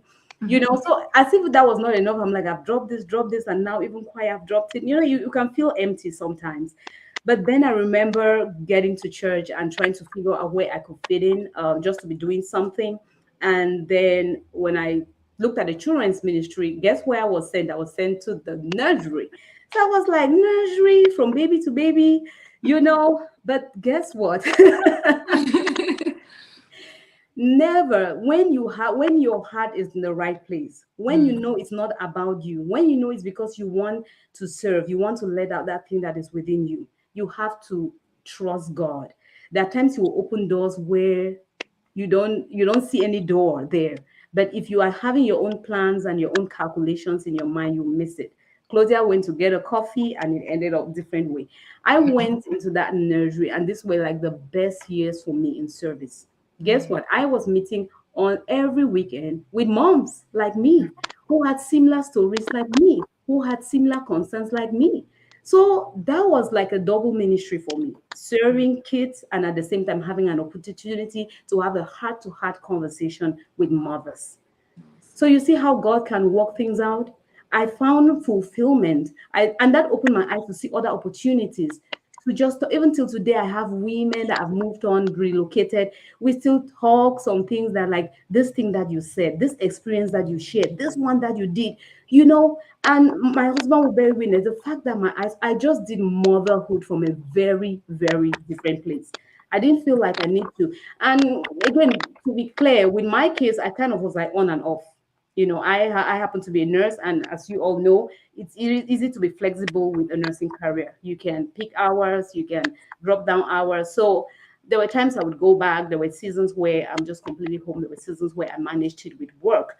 But all I'm trying to say, which is still addressing stay-at-home moms, is that purpose is not in the future. It is here and now.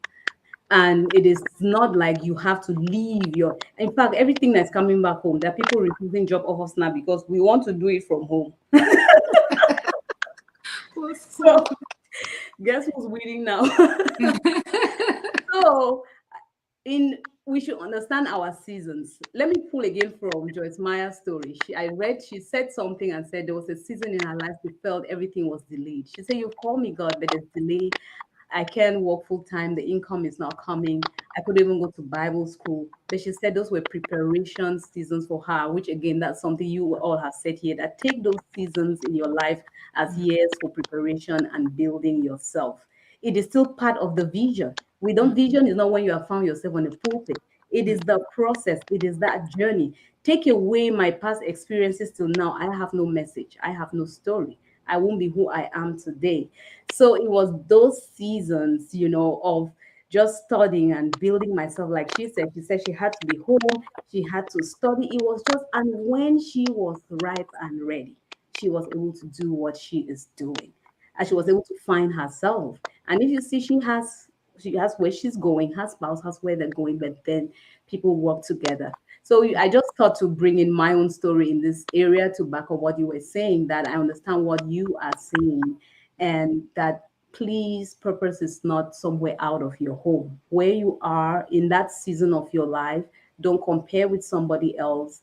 Leave your purpose. And YouTube was not even a primary for me, to be honest with you. I've shared it before. It happened. I had always said I wanted to blog. I want to talk to people, but then I also want to just blog, which funny enough, I haven't even started the blogging fully as yet. But it was in my heart, and I said I was going to do that. My sister will ask me every time, my husband, they'll be like, when are you starting that? When are you? So just to throw that encouragement out. Mama Gloria, do you have anything to say in that light? And then I'm going to look at some of the comments that people are making in regards to what we're talking about right now.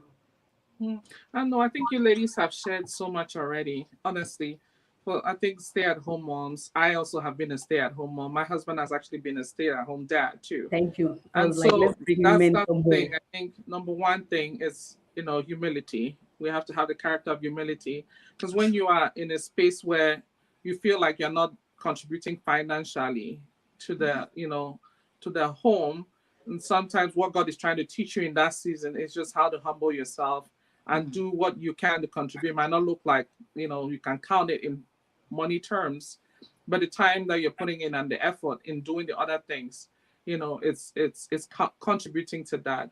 And then discernment, being able to discern what season you are in. And so discerning the right season, like in the season where I was staying at home and I was going to school. I wasn't staying at home by choice at that point. It was at the time, being in America as an immigrant, though you couldn't work for certain reasons. So you had to go to school. And then I can only work like certain times of the year. The same thing with my husband. But I also learned a lot about myself. And I also learned a lot how to be a better spouse to my husband, because at the time when he was staying at home, I get to understand what it feels like to be a man and being at home, because there's a different dynamic. And the wisdom that I gained from that, it built a whole culture of honor and respect, because there's a certain way for the way you can handle as a woman stay at home is different from how a man feels staying at home, and how an African man feels staying at home. That's a different cultural perspective too. So Yeah. so I learned a lot. I learned how, that can be a frustrating thing for them. Then being very prudent in how I communicated, and also learning communication skills during those times were helpful. And trying to be productive during those seasons. See, a lot of the things that I did for women's ministry that people are harvesting today, I did that during a period in my life when I had that time. I built a lot during that time. It's showing up in this season, like someone also mentioned. Lady Claudia also mentioned that for her children, the investment that she made in that time, and now those children have that investment, is giving her space to do ministry now. And so I think what we forget a lot of times is that we want to, God says, or where it says, if you're faithful in the little things, promotion comes. Because I cannot let you handle big things if you cannot take care of small things. So we have to trust God's process in that way of development, that He knows best. God knows what the right season is. So I have to discern the season. I have to allow myself to prepare. Purpose has to be lived out. Purpose is now, as we've already said, and purpose has to be built. And any house we build, foundations, we build walls, we build every part of that building. there's a process, even if it's a child that you're developing, you know. So, and there is a waiting in your purpose, just like you're waiting for the child to be born. You wait 9 months. If it comes early, it might either be aborted too early, and that's another thing to a purpose. There are a lot of purposes that have been aborted too early because we went out too fast, when we do not allow it to cook to the point that it was ready to be birthed. And so abortion can happen, premature birth in purposes can happen. It has to be birthed at the right season so that that purpose can develop in a healthy manner. So that's what I really wanted to say in that, when it concerns, you know, the time that you have like a stay-at-home mom, you can make it productive and wait for the right timing. Oh, beautiful, beautiful, Mama Glow. Thank you so much. That's so deep. And our sister here, Elizabeth, says it doesn't matter if your purpose isn't noticed by others. As long as you are walking in your purpose, you live a fulfilled life. You all will bear with me that the fulfillment you get is not, doesn't come from being seen. It doesn't, you know it. You, if you, I say that you understand it because I know your ladies who have also been on public platforms as well as doing things behind the scenes. You know very well that it doesn't matter the likes or the whatever out there that you notice. If deep down within you something is still off, you don't feel that fulfillment. It comes when you know deep down in your heart that you're on the right track, you're on the right path. And if you understand that you are in that season of preparation, like Mama Gloria is saying here, then, when you said that, I was just smiling. There's a video I had made on the journey preparing. And I said that many times we feel like no matter how much we cry, God is such a loving father that he will not just give you the key and send you on the road to go and drive when you haven't gotten that license, right? And when you were talking about premature birth, it's more difficult to handle a baby that comes out preterm. Chances are it will not make it. Not because there was anything wrong with that vision, that dream, or that baby. It just came out not at the right time. So we want to encourage anybody watching us right now that, be it whether you're a stay-at-home mom, stay-at-home dad, or you're just a man that you find yourself that you're working hard, you're doing your best, but you're in this season where, when you look at your peers, again, she specified that African man because, and I think not just, I think men in general want to feel like they can, bring food on the table. They're having a successful, they want to be honored, not only even by their spouse, they want to be honored even in the society. And at times when they're in seasons in their lives where they feel like that is not happening, or even if they feel like they are being respected out there, but then they come home and they feel like the person that's sharing life with them does not really appreciate and see that they're going somewhere with it, it can be very discouraging. And I think I want to throw this out for even women. Sometimes look at your spouse and see how far they have come. See how far they have come, maybe in character, see how far they have come emotionally, see how far they have come building a career and everything. And sometimes be their biggest cheerleader and the biggest person appreciating them. No matter the compliments they get out there, if all they're doing every time you feel like, what are you doing? What have you even, make them know that they have done well and you people are going somewhere. And I think vice versa, men should also do the same, appreciate that woman for where they are, how far they have come from. Because when we talk about this personal growth, we didn't marry perfect people. Marriage to me, honestly, has been a mirror. I have seen myself in ways that if I was not married, I probably wouldn't have seen that about me.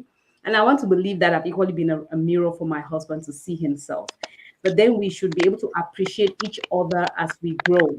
Even if we think that the other person has not yet met my expectation, which at the end of the day could be just your expectation, which could, even your expectation could be out of place.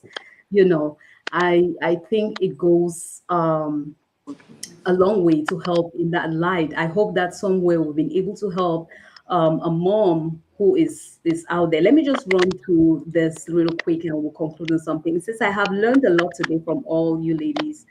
May you always be blessed. Thank you so much. Prudence here says, oh yes, don't mistake purpose with having a paycheck. It could be just hosting people in your house and giving advice. Oh yes. And by the way, I love this lady. She has her own YouTube channel and she talks to homemakers, homemaking with purpose. So she has amazing videos. Check her out. Kubu Shodia says, amazing discussion, ladies. I appreciate it. Keep it up. Thank you also so much for tuning in. And we've heard your questions. And please do subscribe if you have not subscribed to the channel. we'll have more discussions like this. This is something that we can go on for hours and hours. We will not even touch everything. The question you asked was a deep question. It has layers. I know we haven't touched all of it, but somewhere as you keep watching, more of the answers will come. And even in subsequent live and videos that will come up. Edwin says the process matters too, and it makes you better as you grow. Yes, baby, that's so true. We cannot ignore it. We cannot ignore the process, the journey. When here's my husband commenting. I think when we sit down, most of the time we go back to our journey. There are times we laugh.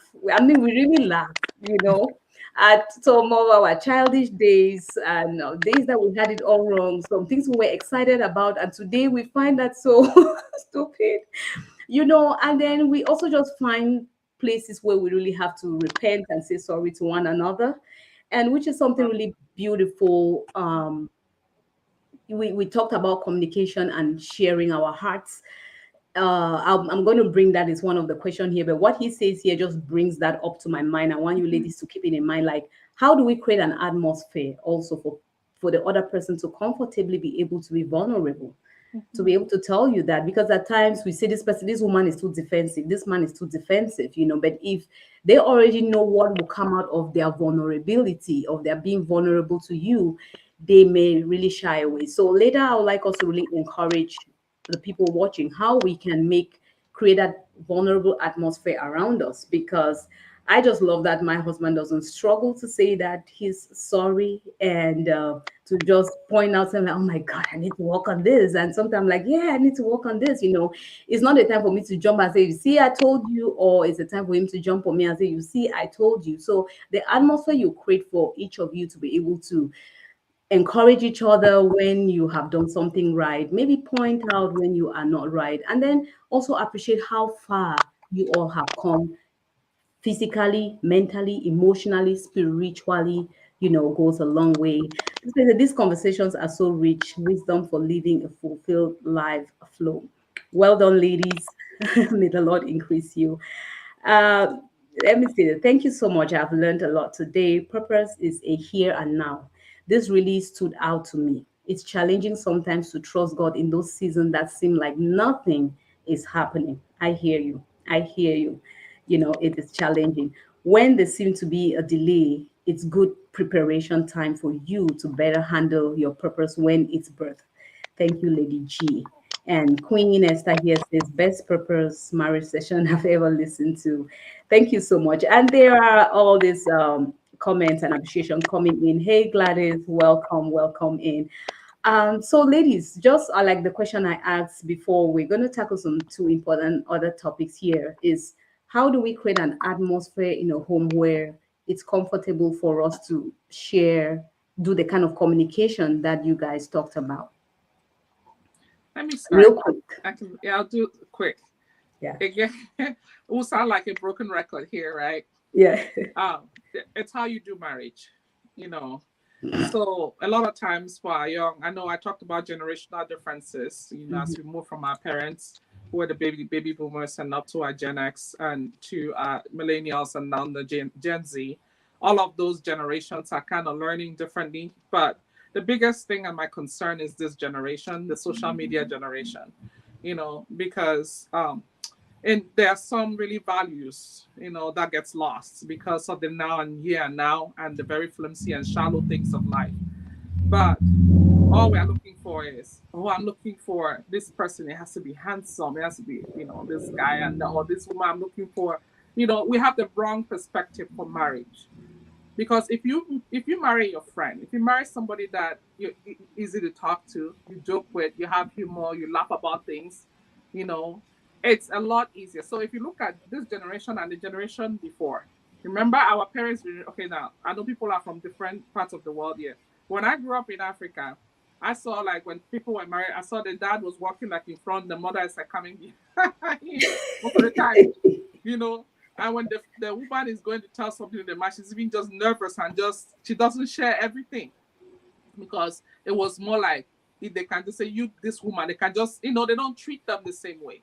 Now it made us Generation X actually when I looked at the statistics because I like to look at things. I went and looked at statistics for divorce across generation. Generation X that made us actually do marriage better We are staying longer in our marriages because of we were more likely to see parents out. There are things that we learned from the previous generation before that. And then, this generation that is coming, the millennials after us, they're actually doing marriage longer, better, because number one, they are not married, they're staying longer before getting married. So in other words, they've acquired a certain level of education. They do marriage when they are more level-headed. Because the younger you are when you get married, the more likely you are to have troubles because you are not mature going into that relationship. So when I looked at the statistics, there were some statistics that were quite interesting. One of them, I can just throw it now, just so I don't forget, is the power of Yeah. association. 75, this is 75% of marriages that were associated to divorcees. So there's a 75% chance that your marriage will end if you have an association with a divorcee. Does that make sense? Yeah, yeah. We're getting Yeah. you. So then who you associate with. So, but that's beside the point. The point that I was making was I was talking about the different generations today, how they handle, how they do marriage matters. So it goes back to the foundation. If I don't have a problem telling my husband, even bowing before him or laugh about things, I know him that much because we started out in friendship. So if you start out in friendship and create that atmosphere and do the investment, what you put in is what you get out. What you harvest is what you invest. So if you came in with a deficit, you have spent time over the years building that deficit and learning, going to conferences, doing marriage retreats and all of that stuff, reading books.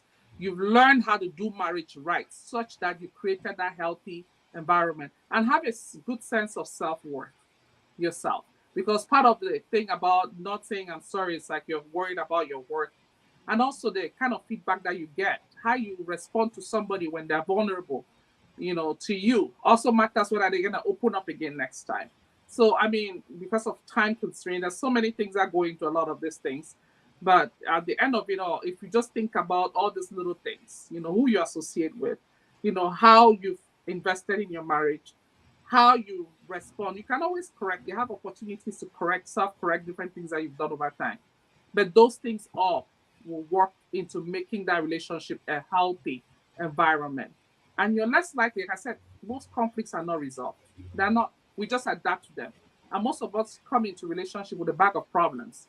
You come with a history, you come with a culture of your own. The way you were raised is different from the way the man was raised. So you Yeah. come with a different perspective of life, a different environment, a different expectation, and you come into that relationship. We just learn to manage each other's conflict. And I don't want to, if you can't manage it in courtship, you're not going to manage it when you are under the same roof.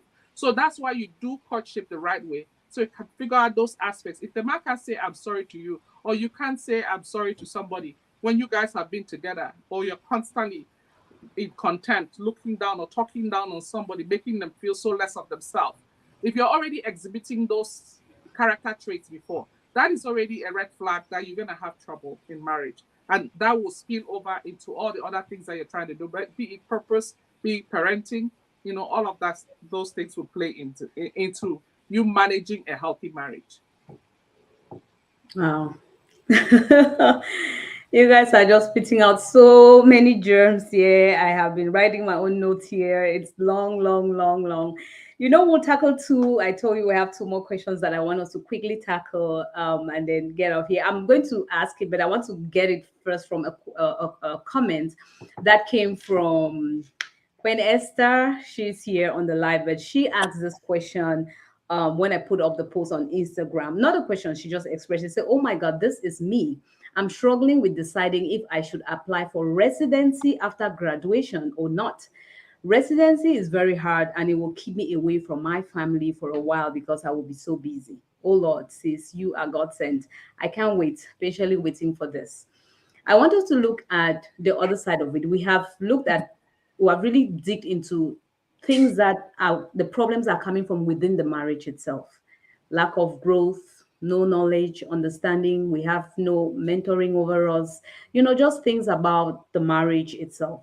But now coming to individual conflicts where it is really me just battling in my mind, should I hold off with work? Like for me, I think my own season when I kind of held off with work to do motherhood. It wasn't difficult for me. I think I was even willing before my husband came on board with me because after I had that third baby, there was just so much going on my health. It was just not working. And in New York, he working in the city, I didn't really, it was the season. I felt like, I needed the season. So it was not difficult. But there are women out there who find it, and I'm not saying that is the only option. I'm just bringing this example before I ask that question, who find that they're struggling. I'm in a season where I feel like the priority for me is maybe my marriage, or maybe my kids, or it could be even any other thing in your life. But at the same time, there's this other important thing that I want to have, career or school, or something I want to pursue, a passion of mine.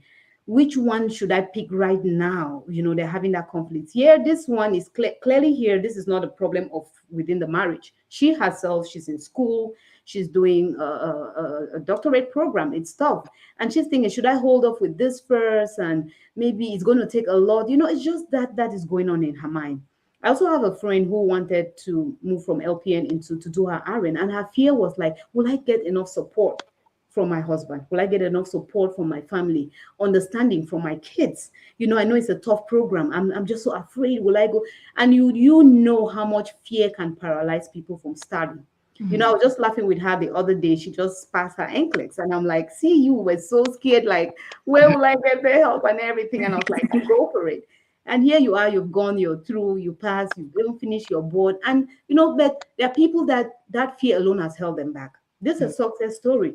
But there are people that fear alone has held them back. So my question is that when it is an issue of balance, at times this thing of this conflict, you would agree with me that sometimes it's just a matter of balance.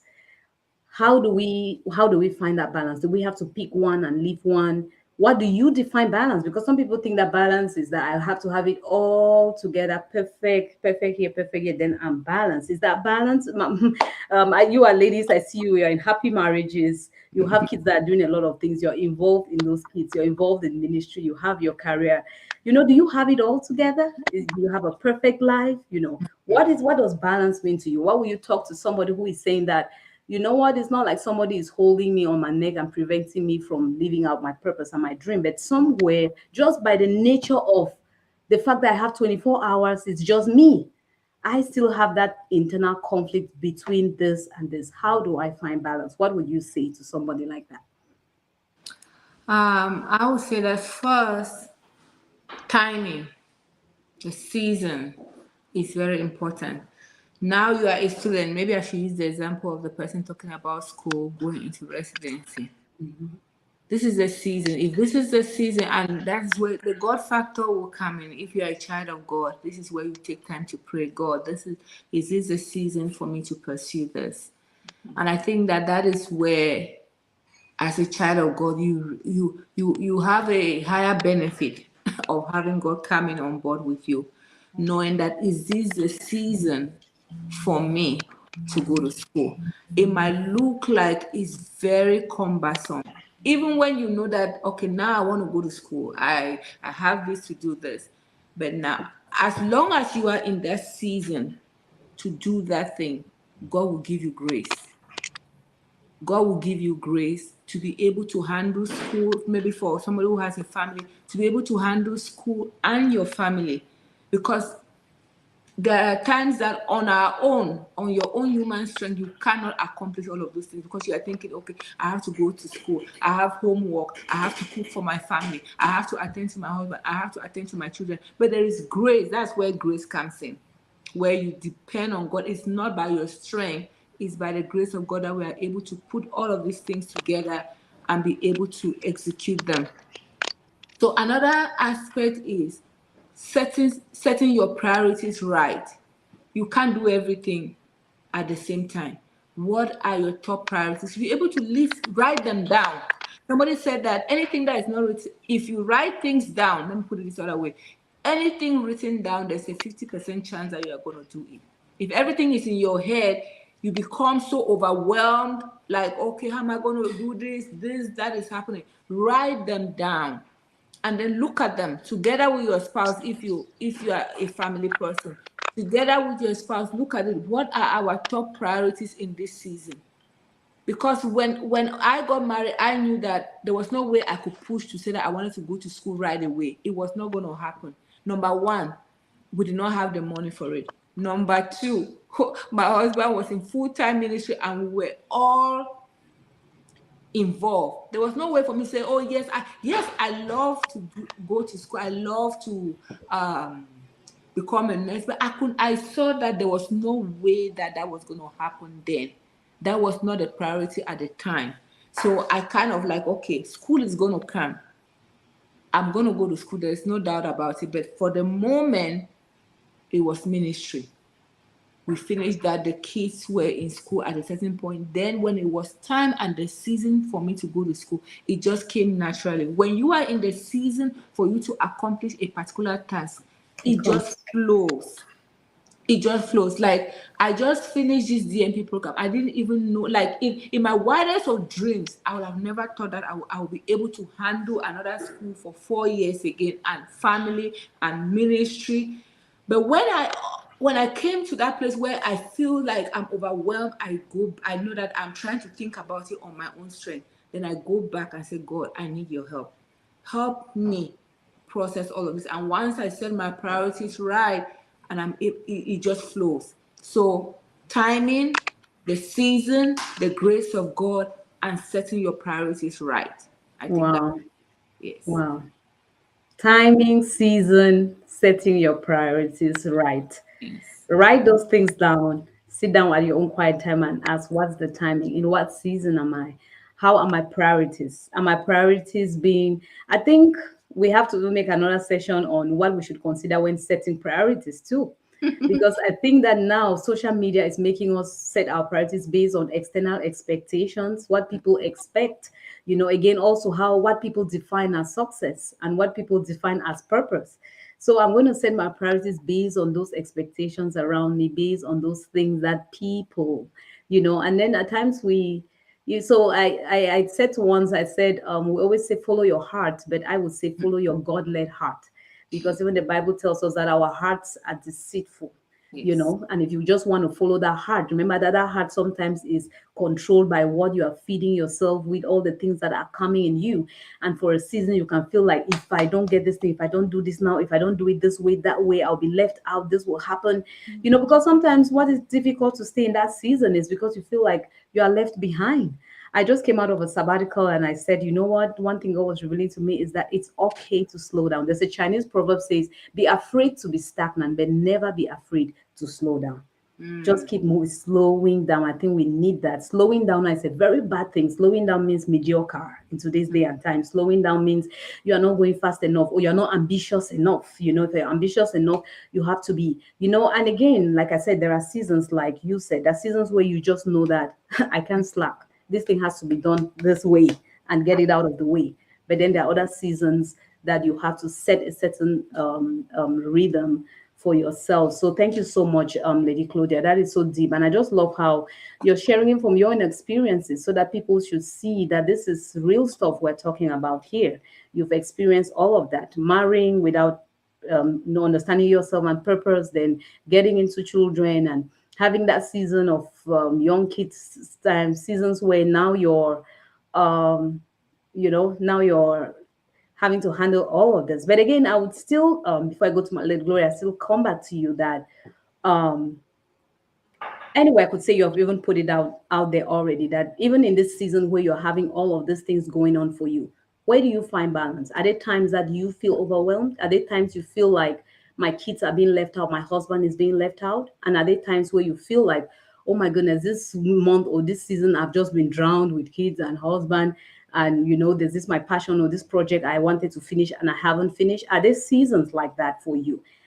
We're coming back to that question. That's what people struggle with, and they don't know what decision to take. They love their marriage, their relationships, they know that they are needed there, but they equally love this passion that they're doing. Or they're in school, your lecturer is not going to say, oh, I'm sorry, I couldn't do that test today because I had to go drop my kids in school. No, you're going to get a 0. So where do you find balance?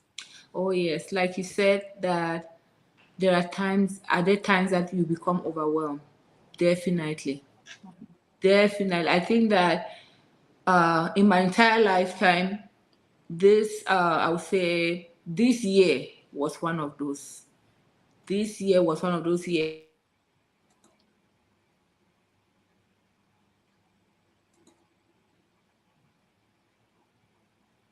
I felt overwhelmed. Freezing on us again. Mhm. She's here. Okay, you're back. We keep So rolling. I know. I said, I was saying that this year was one of those years that I felt overwhelmed. Trust me. It was like everything was happening almost at the same time. The joy, the sadness, the everything was all together. And I was just like, God, where do I go from here? And I was just sharing, I think I shared this with Shanta, and I was talking to somebody yesterday. I said, I came to a place in my life like I felt empty. Like I just felt like I didn't have anything to give. Like I told myself that I did not even have enough to fight for my marriage. You know that sometimes that you have some rocky moments in your marriage. I was like, I don't have no energy right now for any fight. I can't. Like I said, that was a dangerous place to be in a place where something is happening and you're just like, I have no strength to do what I need to do. And somebody is calling you like to share their problem or to pour out something to you. You're like, I don't have no strength right now to do that. And I had to accept to know that that is okay. It happens. And when you find yourself in that place where you are overwhelmed, it is time for you to step back. It's time for you to step back and take care of you. Otherwise, you're going to break down and you're going to crash. Because there's a tendency that when you are the go-go person, everybody's looking up to you. Everybody wants, oh, we need you here. You need to do this. You need to do that. And you're like, you need to meet up with the expectations. Chance. Chantal, you just came back from a sabbatical. There is a time that you need that time to step back and be like, I don't have what it takes to give to another person right now. I don't have it in the inside of me to help another person. The little strength that I have is to help me right now. And that is not selfish. You should be able to step back and say, no, my body is tired, my spirit is tired, my soul is tired. I need time for me. There were times that I would see a message come in and I know that I cannot handle this person right now. And it's okay not to respond and give myself some time before I respond. There were times I knew that there are some calls that I cannot attend to. I'm going to let it go and take care of myself first. There were times that my children, like, I could not attend to my children. I would tell my, you know what, mommy is tired today. I need a break. We should be able to tell our children that we need a break. There's sometimes that you can help your children even to your detriment of your own health. That is not healthy either. There are times you have to tell your spouse, you know what, I really would have loved to spend time and go out and do this stuff with you. But right now, I don't even have what it takes to give to you or to be in this space with you. I need some time. So that is where this year I kind of struck that balance. Like I stepped back. There were some meetings that I said I could not attend. I stepped back, and that is okay. Even in the Christian community where we feel that every meeting we have to attend. There were times that my husband and I will run a mastermind. And those masterminds, they run very late at night because we're trying to accommodate people in Africa. So it's like 12 midnight for us and to be able to meet people. So you're finishing a mastermind like 2 a.m., 3 a.m., and then you have to wake up on Sunday morning and go to church. And I had to tell myself, in as much as I want to teach, I had to tell myself that, babe, I'm tired. I don't think I'm ready to teach. I'm just gonna take a back seat. I'm gonna rest. If you want me to greet the people, I'm okay with greeting the people, and I'm okay to sit down and listen. That is where we begin to find balance. Oh my God. Oh, Lady Claudia. Oh my What God. is this This is really so good good. I today? have been It's so good. It's so beautiful. You know what? I take off my hats for you because I say that we live in a time where If you followed that my 3-part series when I came back from the sabbatical, I Yeah. said the society we live in now has made it like you are a weak person to share something like what my sister has Oh shared my here. God. Mm. Have We you have seen? to show that we are on top of it and we are going. It is true that as a leader, yes, when everybody is weak and tired, you have to be that one at least still standing up. But the only way you're going to still be standing up when others are down so you can pull them up is if you know, even Jesus himself knew when to withdraw, Mm. knew when to pull back. If not, the crowd would have been there around the clock. Mm. Even was it Moses' father-in-law who told Yes. him that this His thing you're father. doing, you This is will my weary mountain. yourself and you will also weary people. It's not Yes. like this. You Mm. understand, which is why I love what you guys said about having mentors, having errands that come in our lives. And by the way, if you're here and God is leading you to be an errand, that is a calling, because in today's day and time, I'm afraid it will be Mm. so hard to find errands. Everybody wants to be a Moses. That Moses. is a whole ministry also, to be that lifter of other people's hands up. I respect you for sharing this, because I think it is a self-confident and strong person who knows that, what, I can take a break and I Mm. will come back and continue for where I left off. Mm. Many people today are so afraid what will happen. And then, like you said, yes, I could love to share. I think at times self can come into. It's Mm. like I will be lost. No one Yeah. will see me again if I Mm. don't. What if I give somebody else a chance to talk? Where would I be?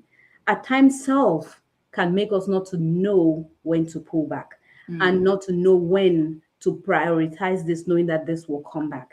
I just love, what you have shared here. There are times I have had to go hide somewhere and tell my kids, don't come, don't look for me, even though I laugh with you sometimes, Claudia. I'm in the bathroom, like But lock up the toilet, and they're still at the door. You just can't talk without them, mm. so you need to step back, and it can be very confusing to your mind. You will develop withdrawal symptoms when you do that, because Yeah. you are used to doing things. There have been weekends when my husband and I say, you know what, this weekend we'll do nothing, we're just gonna sit. We will do a takeout, even if it's an unhealthy meal, we'll eat it. But then initially, when we used to do that, we would feel so horrible at the end of the day. Like, what did we do? How could we just, because our minds had been wired that we are always doing something. So when you want to give back that time to feel in, and even sometimes when we start feeling like he's just unnecessarily sensitive, or he's talking to me and I'm unnecessarily sensitive, that is an alarm. Yeah. So I think what you're telling us, that one of the key is that pay attention to the notification, let me call it a notification bell.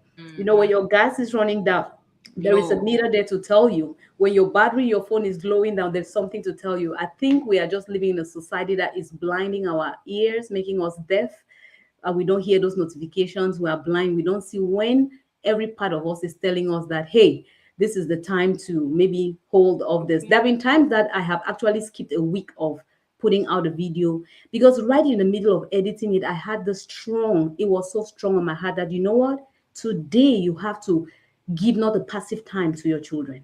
Mm. It was strong, and a mother's instinct is strong. And come to think about it, when I just stop and I just go and have a time to sit talk with my children, I'm surprised that something comes up that really needed my attention, that if I did not handle it, if I was not there during that little emotional breakdown that that child would have had. There are times I know that I have to just stop this thing and be with my spouse. But then there are other times I know, just like Claudia, that I'll say that, you know what, baby, I'm sorry. Or I tell the kids, I'm sorry. You see this right here? I have to tackle this. Even just recently, I was telling my mom something. I said, Mom, we had something to say, well, I'll cancel that. I said, you know what, Eden and I want to use this day like a reset. We just had some things we had put. We were like, you know what, this will wait, this will wait, this will wait. We want to tackle this, and let it be like a reset for us before we start Monday next week.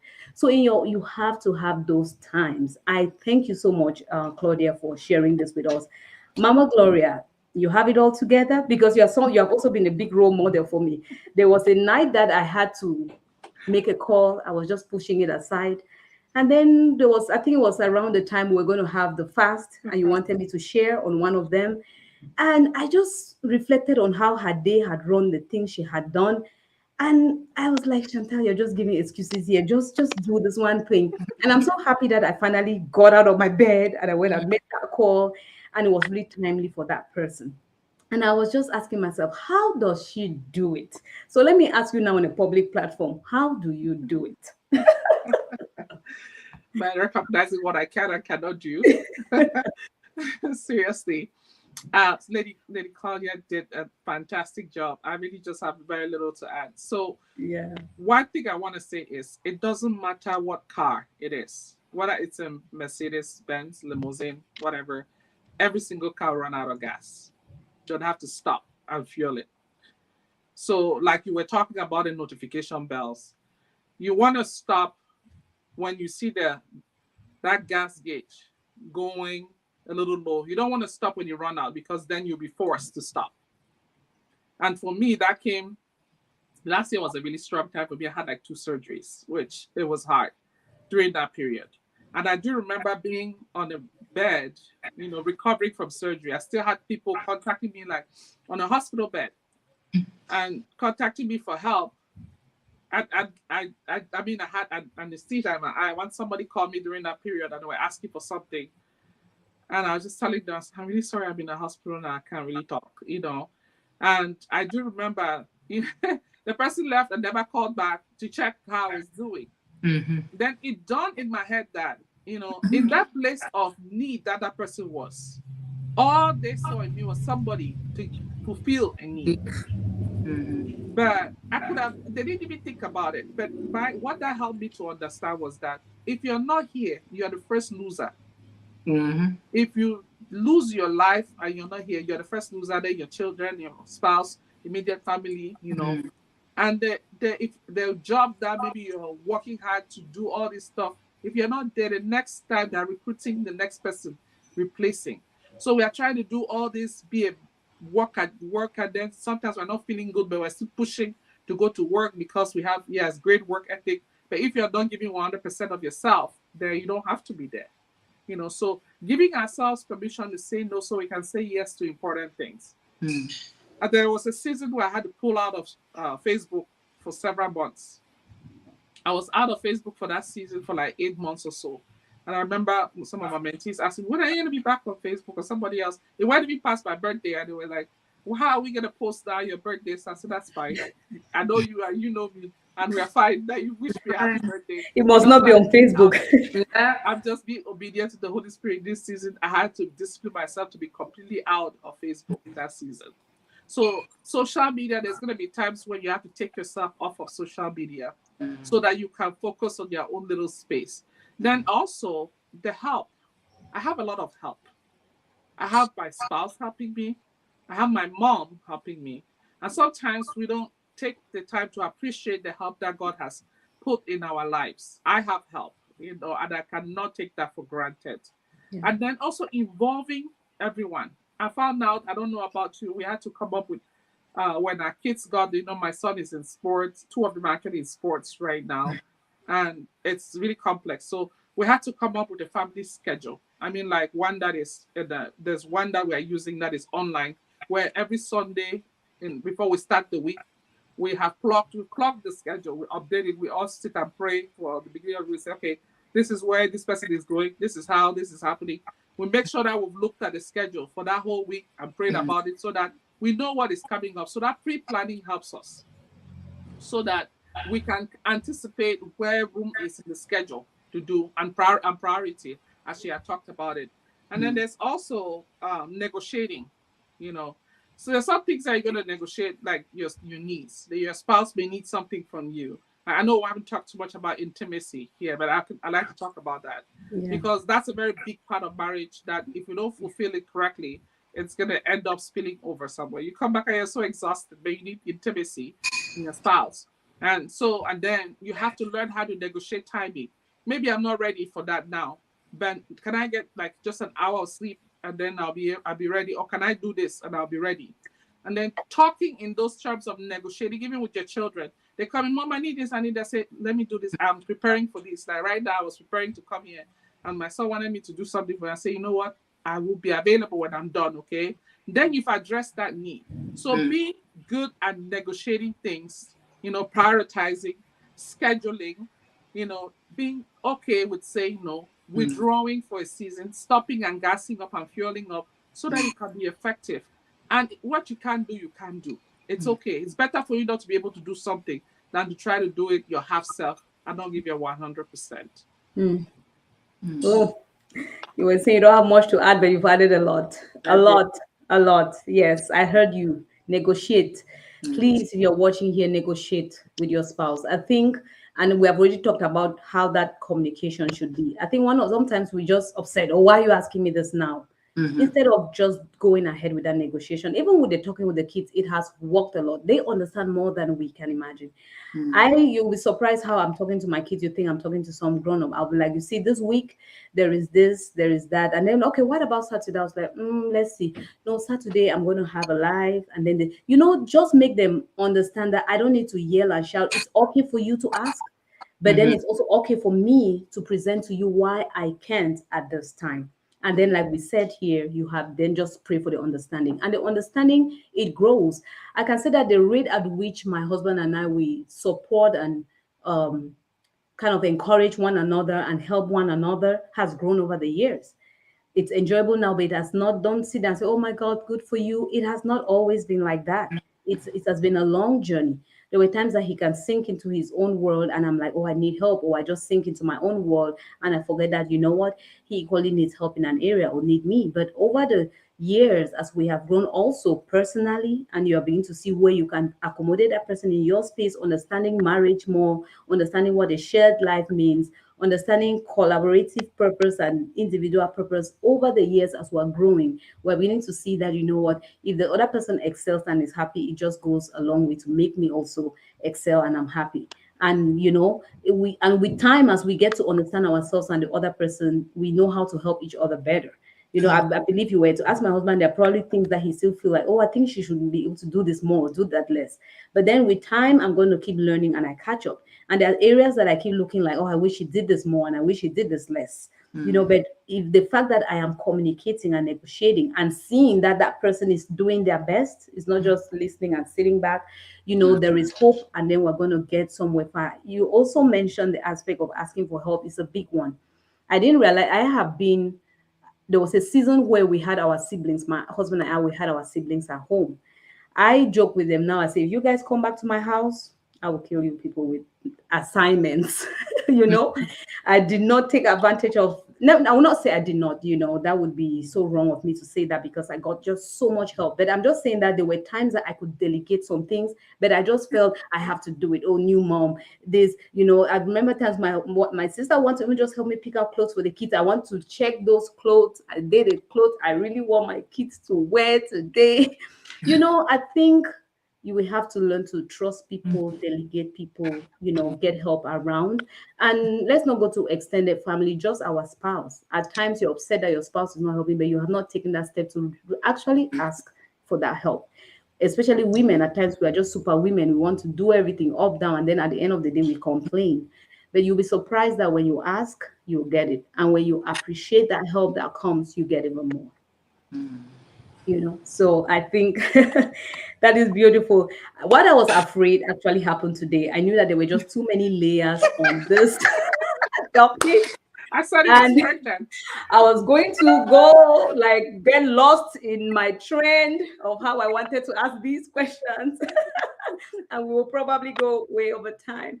But I am so happy that you all ladies just flowed in the way that you answered some things even before I could ask them. The questions that came in also just led us to answer some things. And in the past, I have stopped some of these live because of time, and people have come after me and said, we were getting something, we were going somewhere. Where were you guys rushing to? So today I just decided to really let it be, because at the end of the day, people are ready to invest that time for knowledge like this, because I could see comments here with emojis of tears running down. Those tears are from the heart, and that people who really need help.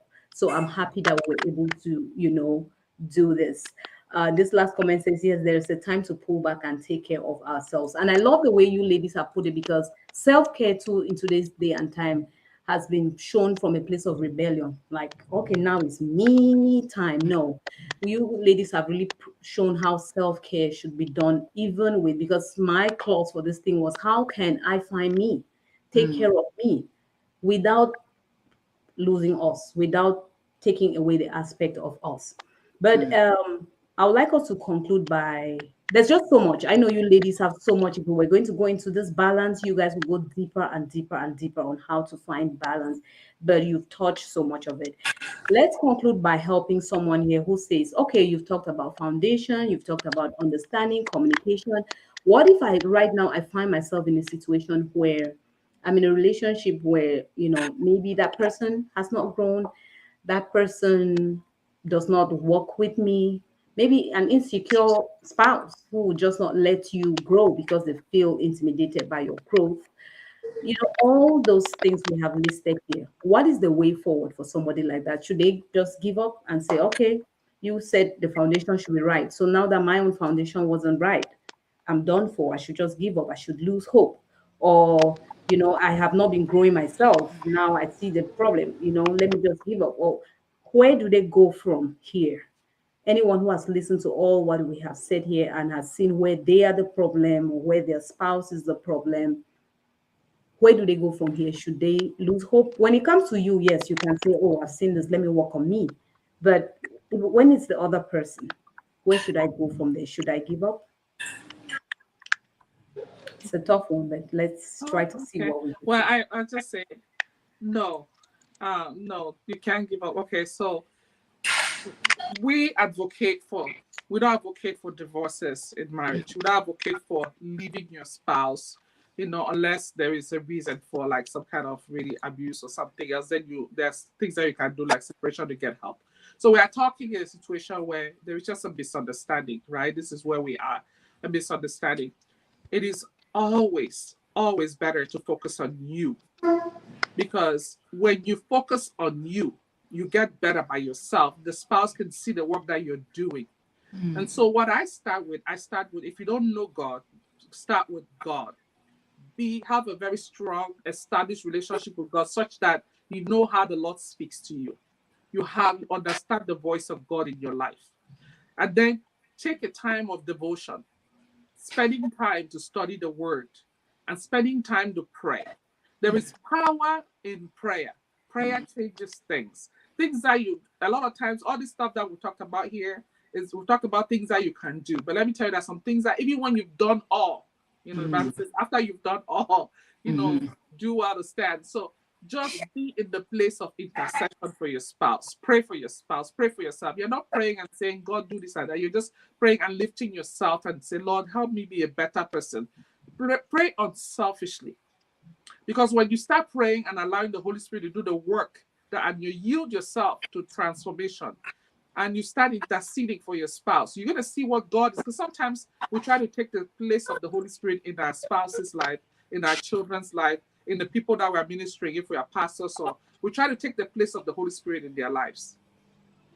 Allow room for the Lord to do work in their lives. So just give them space and allow God to do that work in their life while you're interceding for them. And then if you are doing all this, all this can happen in a continuum. It can happen simultaneously. Get help in the areas that you need to get help. If you have sat down and reflected on the things that are going wrong, and you're able to identify, and you've done the self-awareness, you've confronted those things now, and now you are going now into trying to investing and building, because remember when they talked about when you cast devil on somebody, that house is empty. And then you have to refill it, because if it's empty, they come back and they check. So things that you've already identified, they're like all these things that are not working well.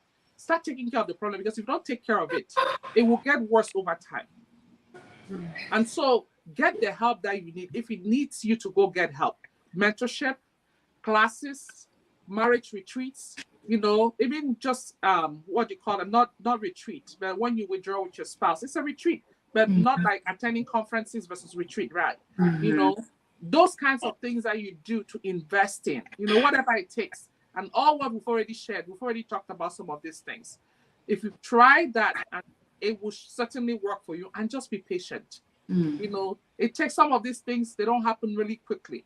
Some of them will take a lifetime, because, Rome was not built in a day. Somebody said, you just be patient with that person, be patient with yourself, be patient with God. And as long as you keep plowing and keep working and keep trusting God, He will transform your marriage for you.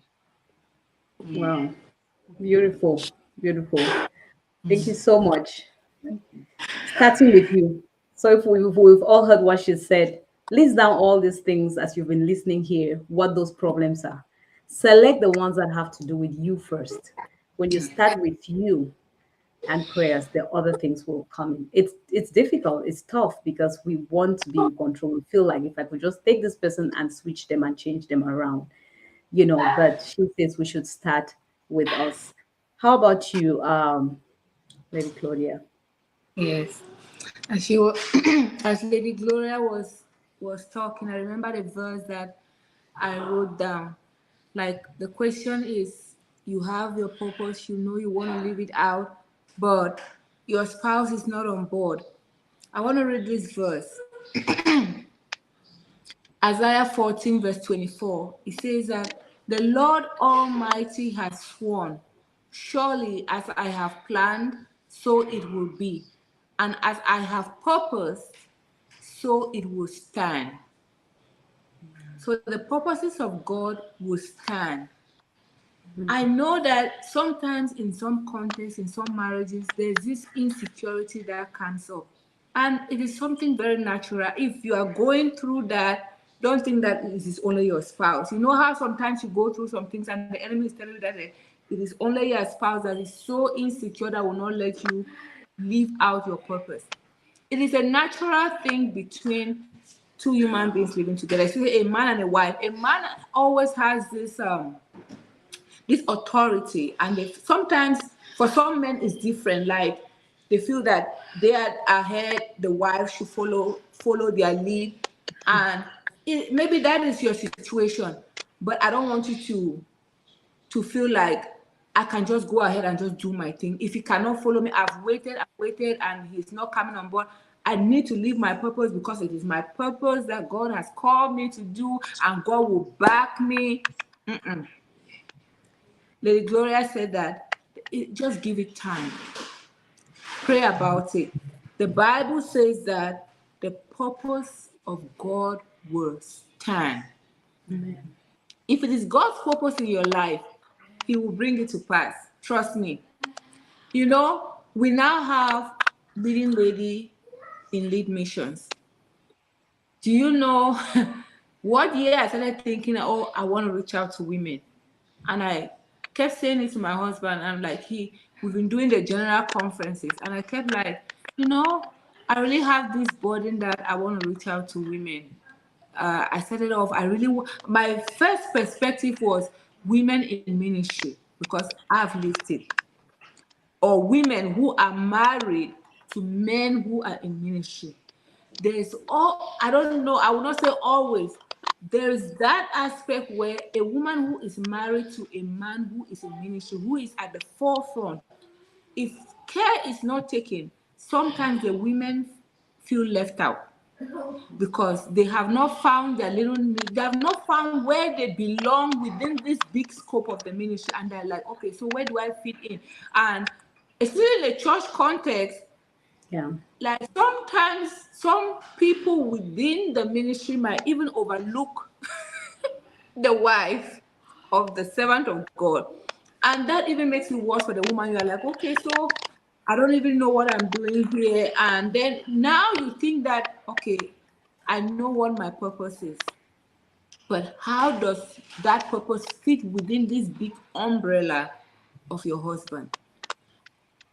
So I kept telling him, I really have this burden. I want to reach out to women. And he will listen, but I will not like have like a response that, okay, maybe you should do this, not do this. And so 1 year out of the bloom, he's like, we're going to reach out to women this year. And guess what? That particular year, I could not even go to Cameroon. So that is where we say that this thing both people have to work together. Had it been I said, okay, this is what I really felt I wanted to do. Now it's going to happen for the first time, and I could not even have a visa to go to Cameroon. But now my husband was able to be there to kickstart that vision of reaching out to women. So what am I saying? If your spouse is not getting it, it might be maybe insecurity. It might be that he's not just understanding why you should be doing that at this time, or maybe he's feeling like you don't, it is not the time, or whatever reason that it might be. As I want you to remember this, as long as it is God's purpose for your life, it will come to pass. Amen. Take some time and pray. God will bring it along. Some men just take some time to get some things rolling, but trust me, when it is God's timing, nobody can stop it. Amen. Mm, Nobody, not even mm, your spouse, can stop the plans and the purposes of God for your life. Somehow God is going to touch his heart. The Bible says that the hearts of kings are in the hands of God. Your husband's heart is not an exception. God will touch his heart. Don't try to fight it. Don't try to, like, I'm going to do it. It's God, so the Holy Spirit is going to back me. It's going to bring rebellion at some point, trust me. It's going to bring rebellion in your heart at some point, and then it will start bringing clashes. But just trust the process. In the time that he is not letting, maybe he's not understanding with you or letting you do it at the time, keep walking in the background. Prepare your notes. Lady G said, spend time reading the word, prepare your notes, build your curriculum. When it is time, when the opportunity is there, girl, guess what? You will be more than ready, and your husband will know that truly my wife is ready to do this thing. So be patient, pray about it. It is not a fight. If it is God, there will be no, it doesn't have to be a fight. It will just come right on time. Thank you. oh my God. Oh my God, you ladies have just blown me here today. This is so beautiful, ladies. And I just love the way this is flowing because even when I spoke to you, I was having in my heart that there is a question I had to kind of ask, but we already flow. And I'm thinking here, like, should I still bring it up or not? But then you just went into that flow, and which was women in ministry, like you're saying. I've spoken especially to pastors' wives, which is why I brought up one of the comments that mom had brought earlier. Women in ministry at times who also feel like automatically my husband's purpose has to be mine, not knowing that you have to find your place even inside it, because there are women, the society has said, okay, pastors' wives have to be this, women who are supposed to take the podium, actually be the assistant pastor, stand there and also minister, put on your hat and be that lady XYZ. And some of them could find themselves being forced into a shoe that maybe that's not where they are called to support that Yeah. ministry. Not every pastor's wife is supposed to be a preacher up there bringing rema, Yeah. and because that's the expectation, like my sister Claudia has said, people now can turn to undermine you because that's their expectation of you. So they feel like you are not able to live up to what you are called to do, but probably that's not what you are called to do in that ministry. That's You are his right. helper in that ministry, but probably that is you're not called to be on the pulpit as well. Maybe God is calling you to minister to the women in there differently, or to children, or to different. Maybe you are having a. I'm sorry to say, sometimes people have their passions and their individual visions completely out of that place, but then you have to, which is something that I had said earlier, that I really want us to look at where does collaborative purpose and your individual purpose, comes in. And I'm just happy that you kind of handle that. I would still even like to ask Mama Gloria, because you are in church Yes. pastor, to maybe Yes. just add a light in that. I really want women who are here in ministry or married to men in ministry. Do you feel like, was I really called to be part, like at the forefront, where I, or how I'm functioning in this ministry? Is it really how I feel within me I should be functioning, or it's what is expected of me? That just because I'm not the wife of maybe the vision bearer of this ministry, there are women too who find themselves every day go to their husbands' businesses. Is that really what I wanted to do? If I'm not doing that business with him, does it mean I'm not supportive and everything? Where does me and us, when it comes to purpose coming again? But in this area, we're talking at church or ministry. Can you say something about that before we round off? Yeah, no, no, I really want to appreciate the people that have been online this long and following Yeah, us. Thank you for your time. We really thank don't take you. it for granted, and hopefully, Yeah. this has been a blessing to you. Mhm. Yes, I preached a message not to maybe a few years back, and this is a big area of mine. Pastor's wife, trying to, because when I first got into being a pastor's wife, I asked the question, when somebody is called as a pastor, they go to they educate themselves, they go to some school or some form of education. Where do pastors' wives go? How are they supposed to be prepared for this big job? Because this is about life and death. I mean, literally, the things that we are dealing with. How do you get the skill set to be able to, practice, literally do this? So I went back like I normally would do. I started researching one of the persons who she is of late now, Pastor Tony Evans' wife. She has a big pastor's wife ministry. I watch every single YouTube video of hers. I just went to her website and I gleaned and I learned and I found out what I found out was there is no specific thing. A pastor's wife is just like every brother and sister in church. Whatever your gifting is, your talent is what you're supposed to operate in. So I can't bow to keep it short. Don't allow yourself as a pastor's wife to bow to people's expectation. No matter how you do it, you're gonna hurt somebody. Somebody is not gonna like you. Somebody is not gonna, like the way you do ministry. You have to be okay with that because that's what happens when you're on top. That is why the mountain is kind of narrower on top because there are fewer people up there. And that is why it's higher place where people can see you. So it's like a glass house. So all of those things you have to start building the character to sustain yourself and know that you have to be okay with. If I don't have the skill set to preach, I don't have to be on the podium to preach. Maybe all the skill set I have is to teach children's ministry or to do administrative work. Or even just like I asked a question, did we hear about Peter's wife, like the disciple Peter? But did you hear much about her? No. But you know about Priscilla and Aquila. They did ministry together. So there's no real formula. Go according to your gifting and be able to have a healthy, again, if you have a healthy marriage, if you don't have a healthy marriage, it will spill into everything else. If your spouse, if you've kind of defined your lines, your boundaries, what you're supposed to do, and all that, and your spouse is okay with that, you should be okay with that, no matter what other people don't meet, because those positions, like I know there is this day and age of first lady where you have to dress a certain way, you have to look a certain way. That's not me. You're not gonna see me dress like that or look like that because it becomes a sham of myself. So you have to be yourself and be comfortable in your skin and not try to live to those expectations. I think that's where we have problems because we watch a lot of, there's all this mega stuff that is out there, and those things will allow them to, to get on us, and then we start living another person's dream. As long as you remain genuine and authentic to yourself and you're focused on your journey, because at the end of the day, all I'm trying to do is be saved, number one, make heaven, and then number two, live out my purpose.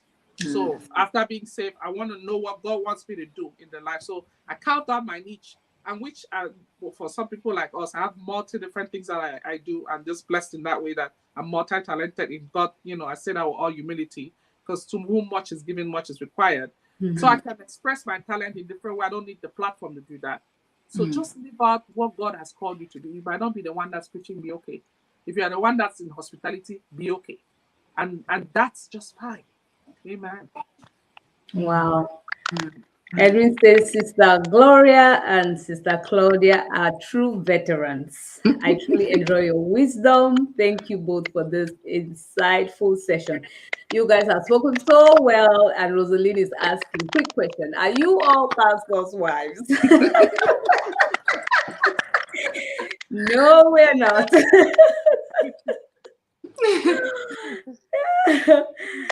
We are not. We all are not. Mama Gloria is a pastor's wife. Yes, but we are wives in ministry. We are not official pastor's wives, I say. Oh my goodness, thank you all so much. So much. We can just keep on going. I thank you all, those who tuned in today. I appreciate you all. You just didn't show up. You have been engaging, asking questions, sharing your own amazing thoughts. I went through the comments. Sometimes when I replay, I realize I skipped some unknowingly. Please, if I haven't put up a comment or a question you had, do not take it personal. I would always like to address it again. Please do leave it even in the comment section after this live, and I'll answer those questions. And please, Lady Gloria and Claudia, Do come back even in the comments if some questions are asked and you're inspired to answer. I'll really appreciate you answering those questions. So please still do leave questions. If you found this really helpful, do me a favor, hit the thumbs up, on the video, even as you're watching right now or when you head out. Click like on it. And if you're not subscribed, please do so because we have many more amazing topics. From the questions you're going to ask, I may have these ladies come back here because we have just scratched the surface. Those who ask their questions and feel like we should go deeper in it, we can always make another session for that so we don't keep the life going on like forever. But we do appreciate your time. We do appreciate you taking the time to put that question there. It means that there is something in your heart and you want the questions answered. And if we have been privileged to have this platform, it's our desire to ensure that we do our best to see how we can address it again from our own experience, studies, and the research, and above all, the Word of God. So please do not hold back leaving those questions in the comment section below. But know that with a topic like this, it's difficult to cover everything. As you can see, we didn't plan to be up this long, but we have ended up. But I'm happy that we all have stayed up till now. I appreciate your time. And please, I know people are asking if you're pastors' wives and everything because they just want to squeeze more juice out of you. And so, Lady Gloria, if somebody wants to connect with you, talk with you, or even just support something you're doing, how can they find you? Oh, I am on Facebook. I'm Gloria Gwenson. You can find me on most of I'm Lady G on YouTube. I know there's many Lady G's, but if you find me on Facebook, Gloria Gwenson, you'll find me on there. I'm on Instagram as well, Gloria Gwenson or G Gwenson. And so you can find me on most of on Twitter. I'm also on there. I think G Gwenson as well. So I'm on most of the platforms. Okay. There are not many Gwensons out there. If you type Yes, Gwenson, you're gonna find me. yes. And even with the tag sisters and tag friends, you Yes, also yes. have a YouTube channel. Yes, I think I'm going to link that below and you can check. They have amazing teaching tests that some women have put out. I happen to be one of the teachers. I have to put that out there. I remember having a session. I enjoyed it. Actually, I went back to one of those videos and listened to myself again because I had some issue with choices. Yes. I wanted to add that I'm also like on the Tag Sisters. You find me on there, Tag Friend Sisters. But also, I just started the making of a queen. The making of a queen, which yes. is what I'm working on. Some of these things I'm talking about because over the years I've realized that the best way for me to invest in women is really to create a session where I'll be able to kind of share and that together with the women that will walk along with me and build women that will be prepared and ready for whatever throne that they are setting to, because I believe that every woman is a queen. Oh, yes. Oh, yes. So, Queen Claudia, how can we find you? Oh my God. Okay, I'm likewise on Facebook, same name, Claudia Ngafison. Instagram, same name, Claudia Ngafison. What else? My husband and I do the Lead Missions International, so we run conferences. So next year, 2023, we're going back to Cameroon. We've always gone back to Cameroon, but due to COVID, we've done conferences in the US now for the past 2 years. But next year, we're going back to Cameroon to run the Lead Missions Conference. Also, like I said, lately this year, I would say this year, I started doing the Coffee Plus Purpose, just reaching out to women and helping them see where their purpose is. And like I said, it's not something far-fetched. Maybe you've already been doing it without even knowing, but when you know it and you write it down, it makes you to work towards it intentionally. So I just wrapped up a session. So I'm looking forward to the next, what God will have me do under that platform called Coffee Plus Purpose. So thank you. Wow. So we see. Thank you all so much for your time here. Amazing ladies. There's some final last comments from people. I'll just like to bring that up. Sister Gloria. Okay, I read that already. I want to thank my awesome wife too for making this happen. Aw, thank you. Live your purpose and God will use you mightily. She's definitely born for this. Keep soaring, baby. Thank you so much. I won't be able to do this without your love and support. And you ladies know that. You know it. That support goes a long way. That's a whole different life stream topic on its own. So thank you so much, and we're soaring together. Oh, Pastor, it says thank you, Shanti Bloom. Thank you so much, Pastor Gwenson. I have taken your wife for 3 hours on a Saturday. I'm going to have to pay for it. I'm looking forward to the next week's live chat. Thank you so much, Rosalie, for your time, your comments, your questions. I appreciate you. Thank you so much, ladies. God bless you all. Thank you so much. That's my dear sister, Nina. Her hands are equally blessed. Guys, check her channel. She's another lady that I should have had here asking her how does she do it. I was just talking with my sister, Claudia. This is a lady who would not let her babies or anything stop her, and she would go for her exercise and do her business and do things. And sometimes I'm like, okay, give me the tips for this balance. And so I love to see ladies like this, and it makes me know that this is possible. There's a power in role modeling, in having women sit together like this with the initiative that you all have, to see that we can do this. Best marriage purpose session. Thank you so much, Esther. You're also so amazing, always so supportive. I thank you and appreciate you. Hey, Isobel, my mama Claudia, happy saying hello to you. So that's it. Let's wrap up for today. Thank Thank you. you, thank you, thank you all. And please, let's talk purpose with Chantal. Comes up every other Saturday. Subscribe to the channel if you are not. Please keep that black notification bell on. I also bring up videos, and I'm on Instagram, I'm on Facebook, and I recently just started on TikTok, not much yet there, but do Oh, find me on all those platforms. And outside these long sitting down talks, I do put out content that you will just grab and go, practical things that you can apply that will gradually move you. Because one thing to hear all of this, but then it's another thing to have those tools to pick up and practice every day to really get yourself moving, and so you find yourself. So this is a beautiful family. I call my family, my community here, bloomers, because we're here to bloom and flourish in our everyday life. So do come on and join this beautiful family, and let us continue on this purpose journey together. So until next time, make sure that you are keeping and practicing that which you heard here today. Love you all, my ladies. Thank you for your time. Bye bye. Thank you. bye.